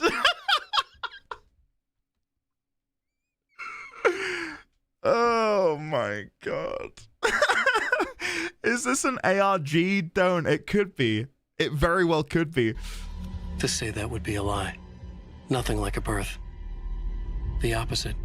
Pride, I love he you. Staggers to his feet. A history to switch. A carcass of a deer lies on the shore, rotting amidst driftwood. The man is afraid, beside himself. Who is he? He doesn't himself know. Dark waves have washed it away.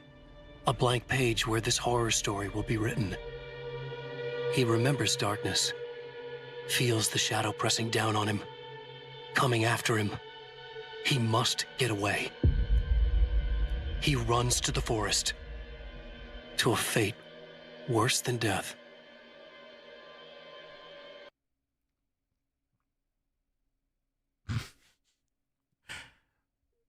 Normal summon got talent in Scare Away. I am you. Insta food office word that I. I'd watch the hell out of Summon Got Talent. What a crazy series of events. Dear oh dear. OD Static, welcome. It is really good. I cannot recommend Slay the Princess enough. I'm not gonna lie, most of this I was too busy reading the subtitles. Is afraid. Beside himself. Beside himself. Who is he? Who is he? He doesn't himself know. Dark waves have washed it away. A blank page where this horror story will be written. He remembers darkness. Feels the shadow pressing down on him. Coming after him. He must get away. He runs to the forest. To a fate worse than death.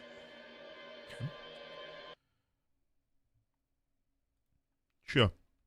For those wondering, we got that video from this QR code in the game. I've not just tabbed out and played a random video on a whim.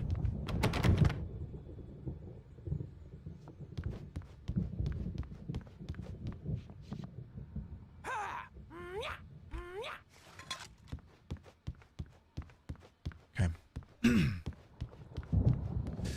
Yeah, a lot was going on there with that that subtitle translation.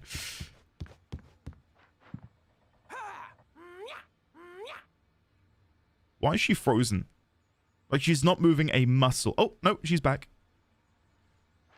Strange.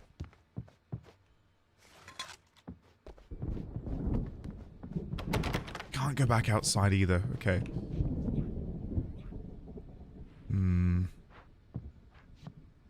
The Within Side is back. Written by... again, Von Maximoff. But we haven't run into a Von Maximoff.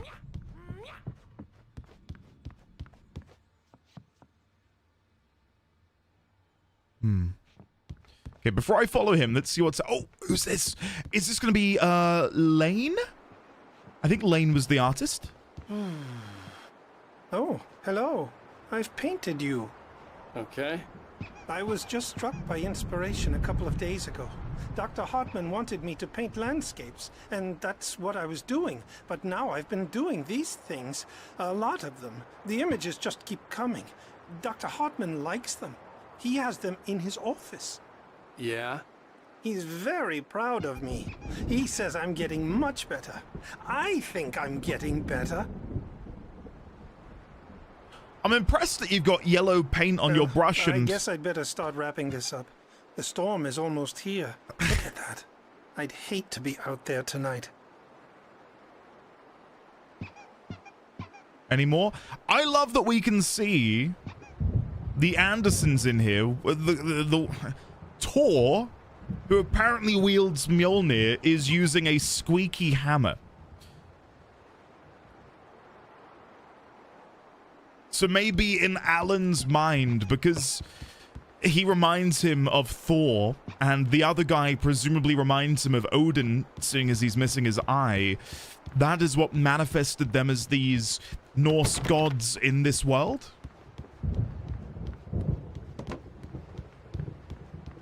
Okay, let me get a picture of Lane. I want to make sure we get pictures of these guys.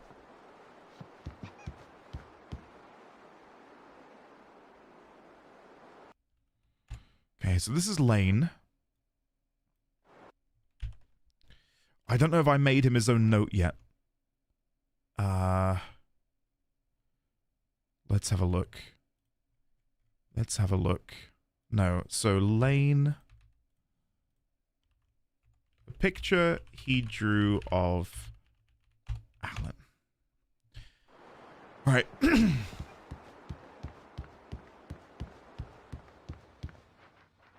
are you? Now, you might have noticed the typewriter in your room. You've been writing as a part of the therapy. As soon as you feel up to it, you should continue. That's an interesting bit of art, isn't it? To me, I look at that and that looks like a water droplet in a river. Welcome to Cauldron Lake Lodge. We're here to give you the specialized help you need. However, please observe the following. Please ask friends and family to schedule visits beforehand to ensure they don't interfere with your therapy and/or periods of creativity. Also, please respect your fellow patients' need for privacy and personal space, especially when they're engaged by their creative processes. Be patient. Typically, our patients have long-term creative problems, and they won't be solved overnight. Give yourself permission to take the time you need. Bear in mind that you're voluntarily receiving treatment that has been specifically tailored for you. Engagement therapy and its sister method, the flow, work best when you are actively engaged in shaping them. If you have any concerns, please don't hesitate to voice them.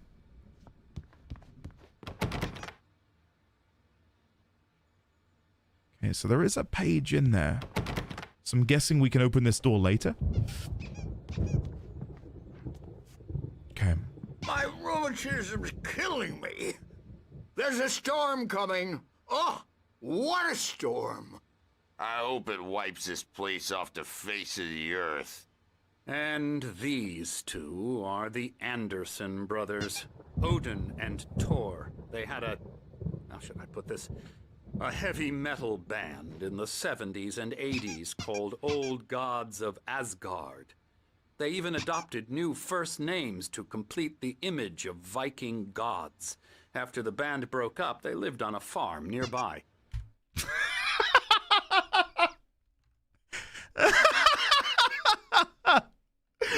Oh, God. Okay. Right. The Andersons. The Old Gods of... Was it the Old Gods of Asgard? Was that it? The Old Gods of Asgard. AKA the old guys, yeah. Gave themselves the names to better fit the Viking aesthetic of their band name. Since the band ceased to exist, they've lived on a farm nearby. And I'll get a picture of them in the game for a second. So his name is Odin. Right. Makes sense considering he's missing his eye. Okay. Well, in advanced stages of dementia. They're well cared for, TLC and all that. There's nothing more that can be done. I'm afraid that the rock and roll lifestyle has left its mark. Oh, that won't do. I'm so sorry to cut this short for now, Alan. The power has been acting up. I'd better go check on it. We'll continue this soon. Meanwhile, when you feel up to it, return to your room and try to write. It really is for the best. Don't you think? I'd like to bash his head in with a hammer. Oh, he'd love to fish out our secrets, but he has no clue. He's not crazy enough. Not crazy like us, Sonny. Yeah! Being crazy's a requirement, Sonny. Who else could understand the world when it's like this? It takes crazy to know crazy. That's the sanest thing I've heard in a while. Zane! You're all right, Tom. Hey, we like him, don't we, bro? He's got to go to the farm. The Anderson Farm. Valhalla! We wrote it all down, lest we forget. A crash course. All you need to know to get your head right. You need to find the message. Here, Sonny, here's something for you. Gave me a rash, but I kept it safe from these bastards. My head was clearing up, or according to Hartman. I love this. I love this so much. It's just... it's brilliant. Caesar lived on a farm nearby called Valhalla. Okay. Thomas Zane's writing and assistant. Zane could feel the poems, taking form, shaping things. As he experimented, he imagined he could almost feel the power surging through the keys of the typewriter. It exhilarated him. But there was fear, too. If not for his young assistant, Emil, he would have given it up. But Emil convinced him otherwise. Emil. He, too, had a way with words. Do we know about an Emil? There's so many character names. Emil Hartman. Of course it is. Yes. I think of him as Hartman. I forget that his name's Emil. Right, so.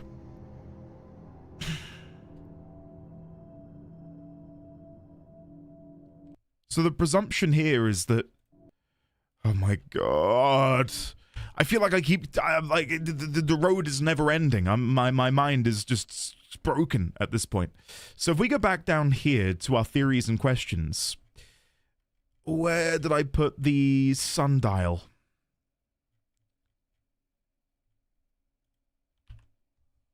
Where's the picture of the sundial? Did I put it under Emil Hartman?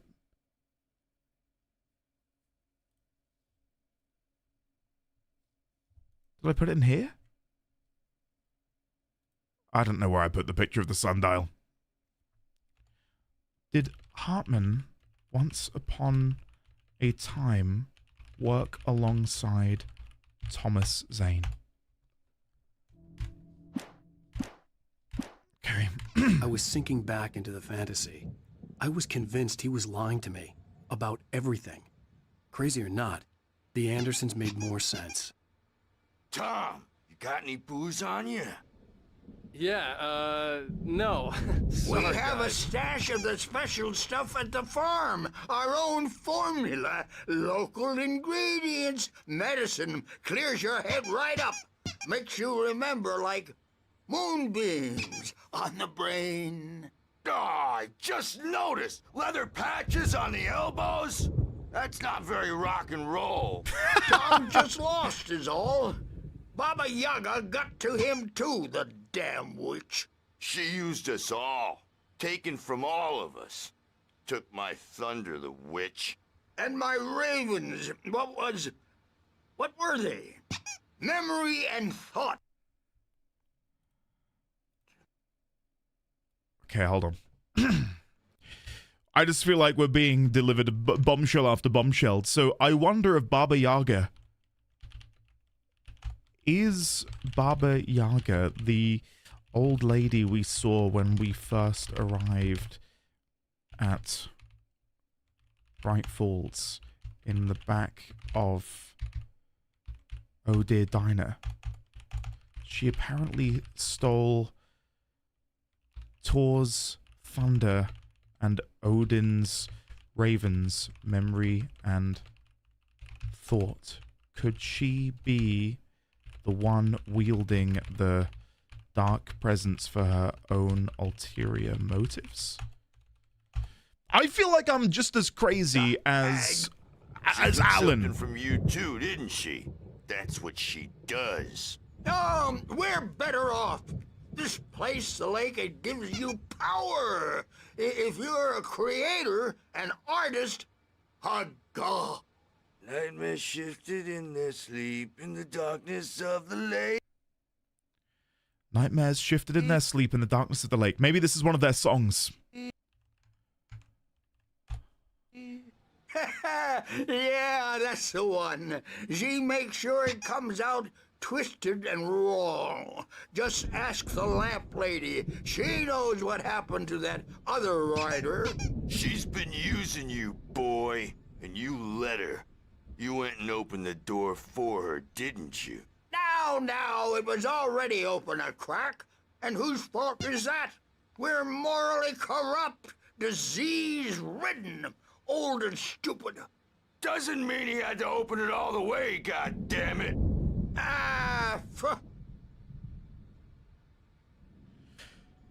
Okay. So tired. Built the farm. Yeah, shush, wait 1 second. So, oh, where do I begin? Where do I begin?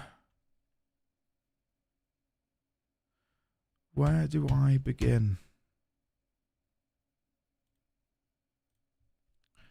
Right. So my guess is the Baba Yaga is likely related to Barbara Yaga, right? And if you say it in a certain way, Baba Yaga, Barbara Yaga, I don't know. Likely related to Barbara Yaga. Did she really die in the lake? Or did Thomas Zane write her back into being if what the Andersons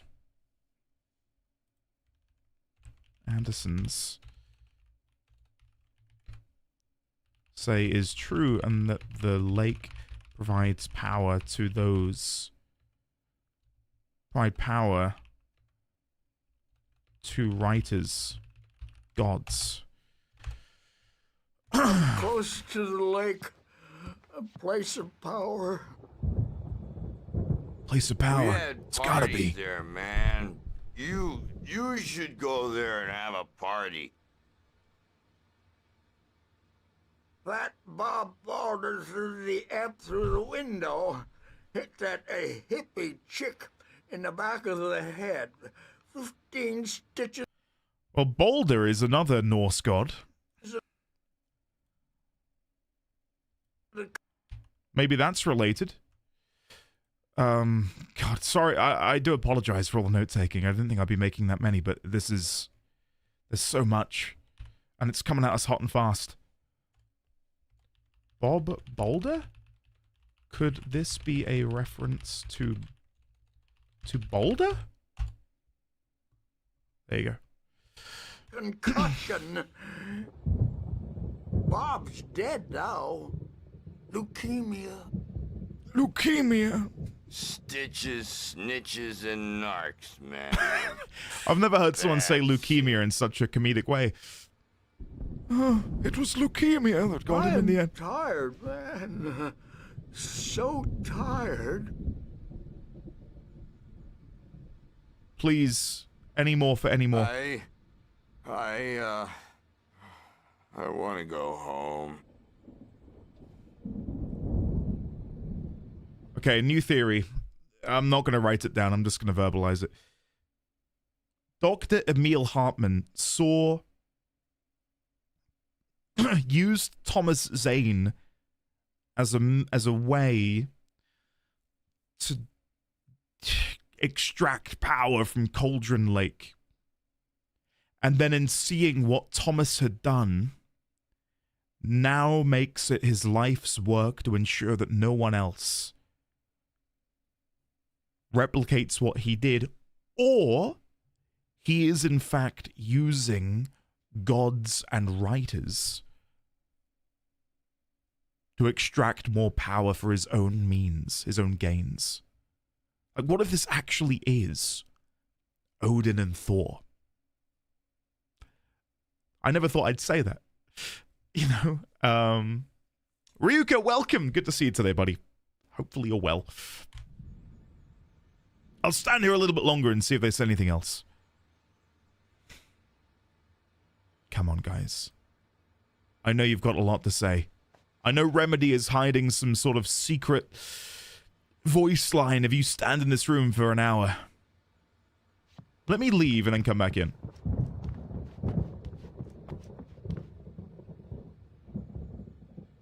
No. Can I open this door now? No.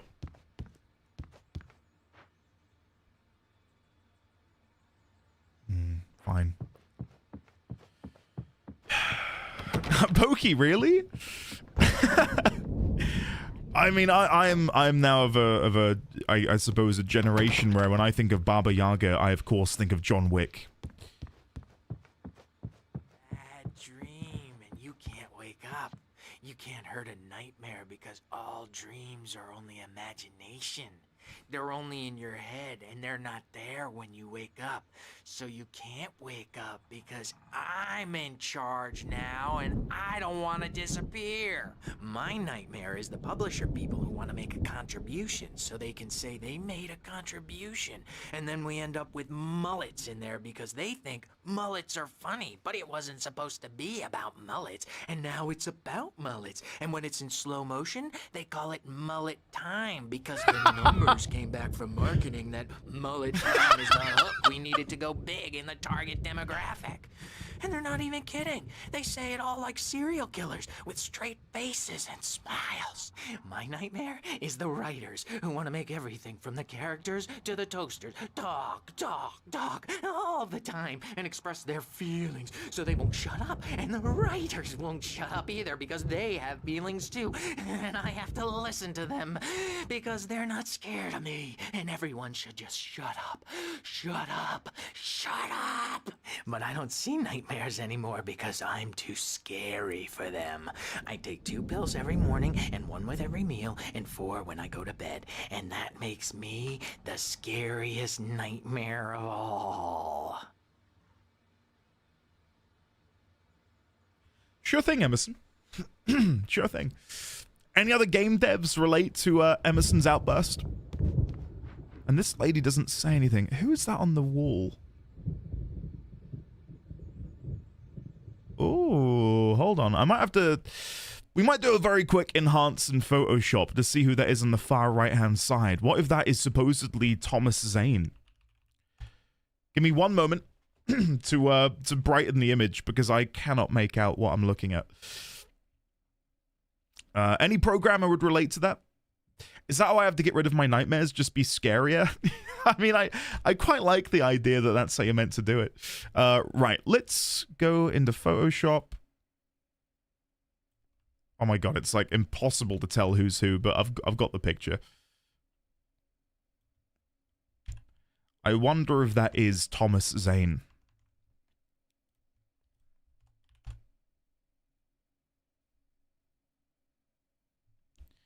Unknown lady. Dr. Emil Hartman. Unknown man. Unknown man. Okay. Do you have anything more to say, sir? No. Never mind. Can I get in here now, maybe? No, alright. Moving on.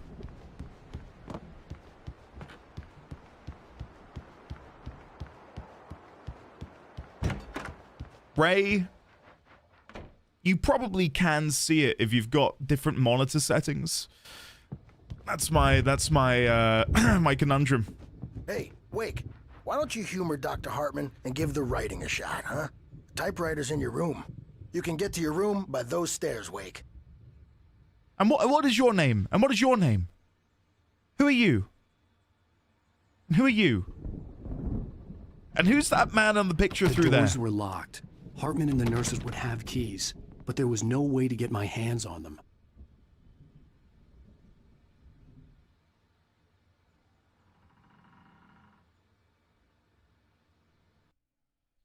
There's the same 4 people on that poster in there. I don't even know if you'll be able to see this. There he is. Do you see him? I think that's the guy on the far right of this picture here. All right, moving on. Moving on. I've lost the plot. Right. Oh. Something's wrong. I'm not myself. It's hard to think that there's a shadow inside my head. I can only focus on writing. Everything else is a blur. I'm trapped in this cabin. Have been for days, but it's always dark outside. My editor is real. I saw her again. She's not human. It's not human. A dark presence is wearing the old woman's face. She was Baba covered in Yaga. clinging shadows. There's a hole in her chest where her heart should be. I think I've made a horrible mistake. I don't think I'm any closer to saving Alice. It's been lying to me, using me to get the story it wants, and the story will come true.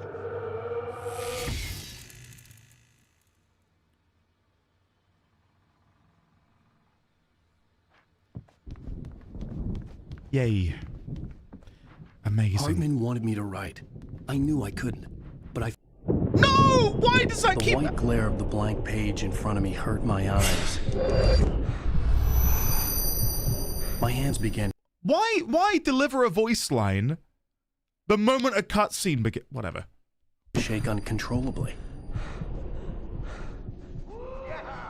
Everybody, calm down. Put that down.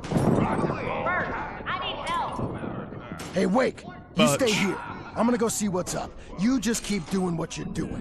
Be cool, okay? Butch. I didn't know... That's gotta be the old gods of Asgard, right? Singing that? Warriors, torchbearers, come redeem our dreams. Shine a light upon this night of otherworldly fiends. Do you think we are now in the book or in the text that is being written? And maybe... But it could be my only chance of getting out of here. It is now nighttime as well. I don't know. Here's a friendly poke from me old here, wench. Oh, afraid of the crazy Sinclair looked brothers, bad. are ya? That Not wasn't so a love weak tap. now, The crazy old are fart we? hit her hard. And if she was one of Hartman's goons, she had it coming. things are I could get the key to the fast, office aren't they? from Sinclair. Paige, sorry, I will. Yeah, I will. So that's Sinclair. That is Sinclair. We have known of Sinclair before, but I don't think I've got I don't think I've got a tab for Sinclair. But if we go into here and search Sinclair, no, the name definitely rings a bell as if we've heard of her before. There you go. The backstage is all yours, Tom. Seize your destiny. The reason I ran past the page is I just wanted to, like, go down and see that before anything else happened.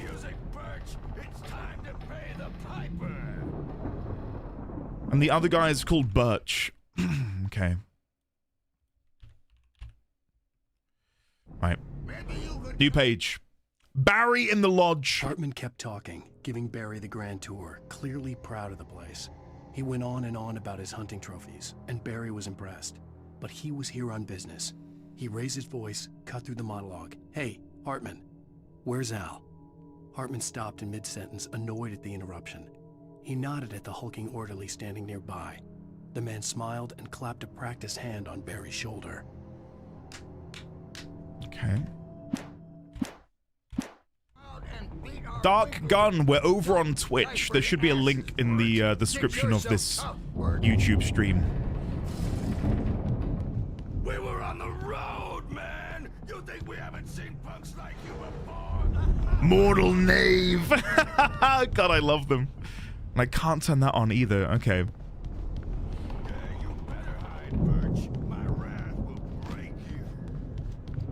He's probably kidding, Birch. He's got a great sense of humor. Just ask Sinclair. I had to get to Hartman's office. He had taken all my manuscript pages. That's where he'd been keeping them. Children of the Elder God, Scourge of Light upon the Dark. What are you guys on? What is going on here? Anderson's. I'm pasting all of their lyrics in, and we'll do that later. Anything else you guys want to say? Wow, wow, wow! Yeah. Okay. I wish I had my axe. Oh, memory and thought! Jet Black and Clawed! Talking about the Ravens. Jet Black and Claude. I think they're done. I want to go get that page from down there, but I don't think I'm going to be able to go through. I just wanted to see if anything had changed elsewhere in the lodge before we continue. I don't remember that being a raven earlier. I don't remember that being a raven. I thought that was a bear.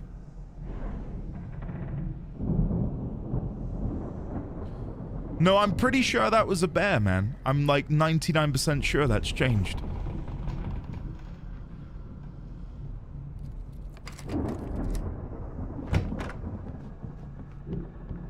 The markings on the tape said they were recordings Hartman had made at the sessions with his patients. I saw Alice's name on one of them. For a moment, I couldn't breathe right.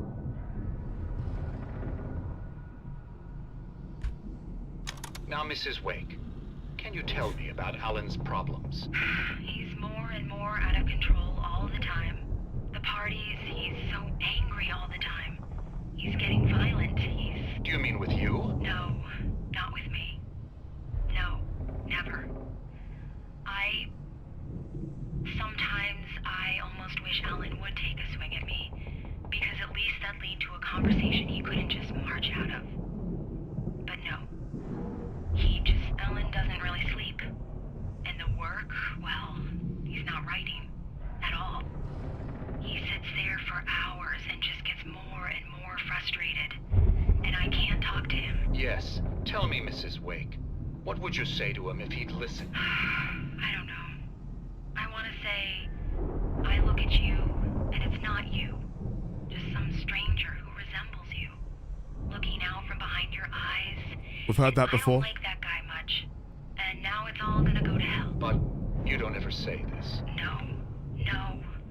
I've tried, but he's not listening. He's too deep in his own problems. Always going on about something else. I'm so afraid I'm gonna lose him. And we're not even talking anymore. He doesn't let me in anymore. He just keeps me in the dark. I'm so alone here, even when he's home. Please help me, Doctor. Just get him here. I'll absolutely do my very best. Yeah, but Doctor, you need to be careful with him. He's not just going to listen to you and cooperate. He's the most stubborn man I've ever met. Well, I'll be sure to bear that in mind. Hearing her voice, what she was saying made me happy and sick and guilty all at once. Worst of all, I recognized the words. The phone call from her. It had been a cut-up of this. I thought I'd heard it before.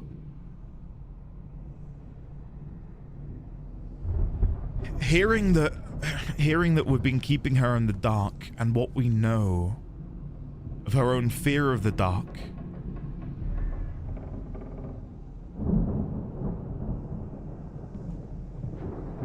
Oh, look at that. The Raven head. Is that meant to be Barbara? The Baba Yaga? This ethereal spirit.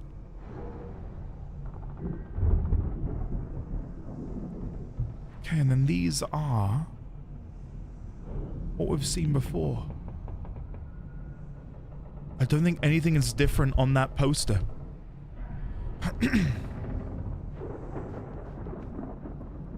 A bat.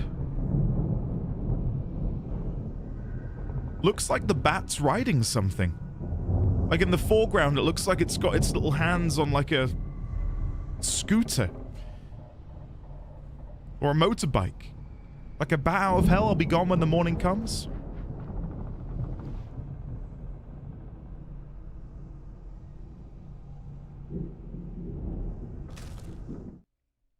Mott fails Hartman. Hartman wasn't happy. Mott could see it in his eyes. He quickly lowered his own. He had made a mess of it, and he knew it. The shame of failure was hard to bear. He hadn't expected Wake to say he needed more time, and he blurted out 2 days, less than Wake had asked for to show him who was in charge. But that wasn't part of Hartman's plan.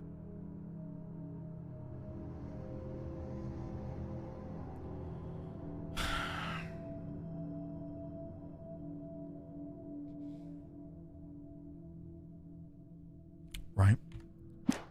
Okay, so Mott may very well be one of these people I've got a picture of. One of these might be Mott. The guy on the far end might be Mott. It looks like him. Mott? Maybe? And then I'm going to put in here... Sorry, let me go back to the kidnapper. So we know that the kidnapper is Mott.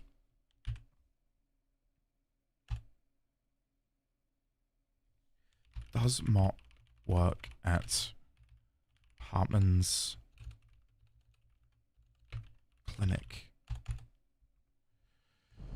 Right, I'll take separate pictures of all of these another time. I'm guessing that's meant to be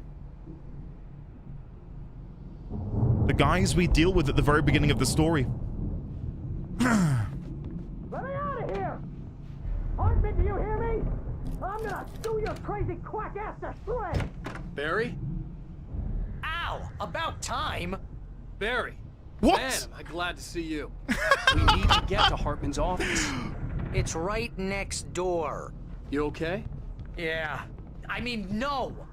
The cops found me at Rose's trailer, but they didn't hassle me too much. I'm obviously a victim in this, and I demanded to be treated as such. Or else I'd sue their asses. Speaking of asses, that Fed gave me a real hard time, but I had no clue where you were. That guy's crazy, Al. But he let me go, and then I get a call from Hartman, that son of a bitch, who tells me you're here, and I should come pick you up, but when I got here, 2 goons clobbered me and stuck me in there. What's with the cutout? I stole it from the diner to piss off Rose after what she did to us. That'll teach her. Yeah, that's a harsh punishment. Come on, pal, we gotta get going. I missed something in the hall? Oh, wow. Oh, yeah, the picture we wanted to look at. Thank you. The photo on the wall caught my attention. In it, the clinic staff was standing outside the lodge. I knew the man next to Hartman. He was the kidnapper. Yeah, okay, Hartman right. had been playing me all along. Mott. And then we've got Sinclair in the back, but then who is that on the far left? We don't know his name, or maybe we do. And then we've got the picture of the wolves running free. Again, more... you know, Norse iconography, whatever you want to call it.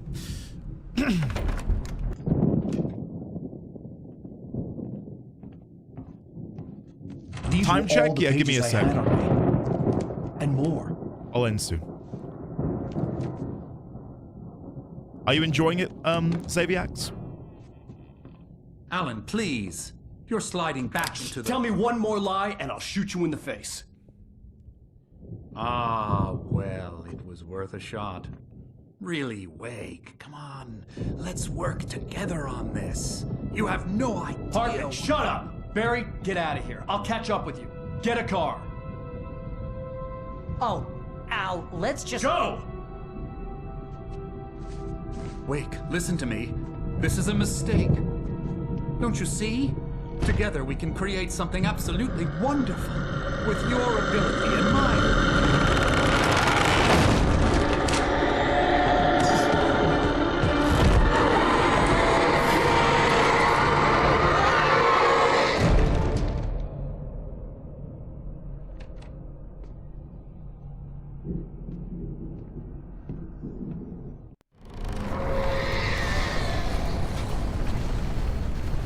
The dark presence would be on me in a moment. I had to find a way out. Hartman watches Wake fall. Hartman followed the fall of Alan Wake with his binoculars. When the rider hit the water, he ordered Jack to take the boat to him. The spot was easy to see in the dark, even with all the extra lights in the boat. The flare floated and kept burning even in the water. Jack turned the radio louder as the engine sputtered. The music was rough and clanking, something the Anderson brothers would no doubt have enjoyed. But Hartman chose to ignore it. Wake was finally within his reach. Well,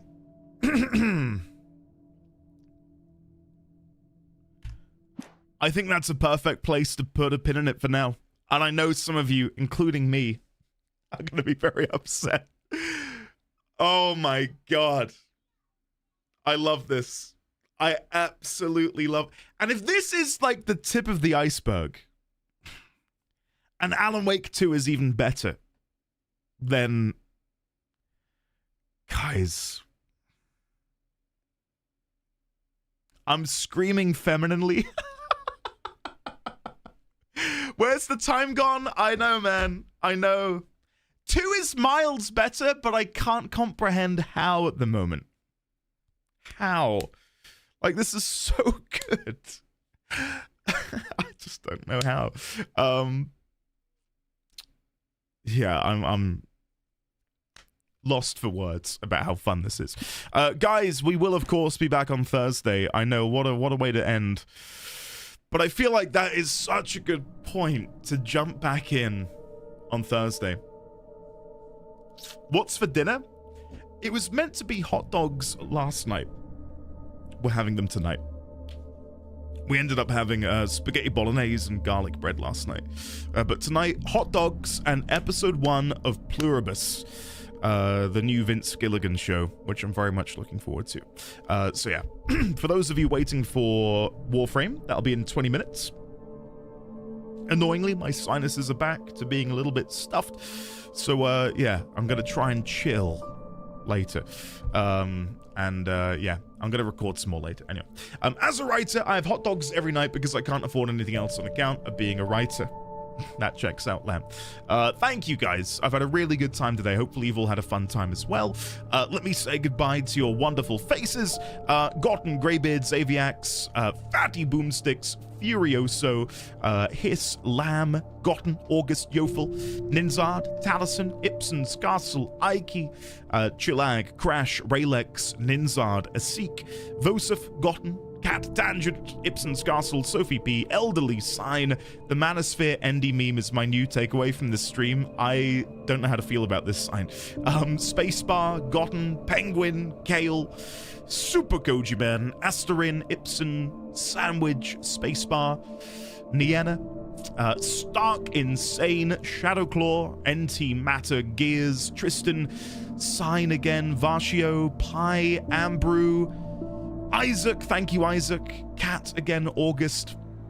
The Drow, Greybeard, Mr. Gab, Sable Drake, TJ, Pooba, Dennis, Intrexa. We're now going Intrexa, unfortunately. Blue Wolf, Xaviax, Alex Soul, V6, Raiders. Anyone else I've missed? Meg, Connor Adept, Keata. Love you all. I will see you on Thursday for some more, and we've got Warframe going live in about 15-20 minutes. So keep your eyes peeled on the subscription box for that. So yeah, I will see you next time. Fare thee well. Au revoir.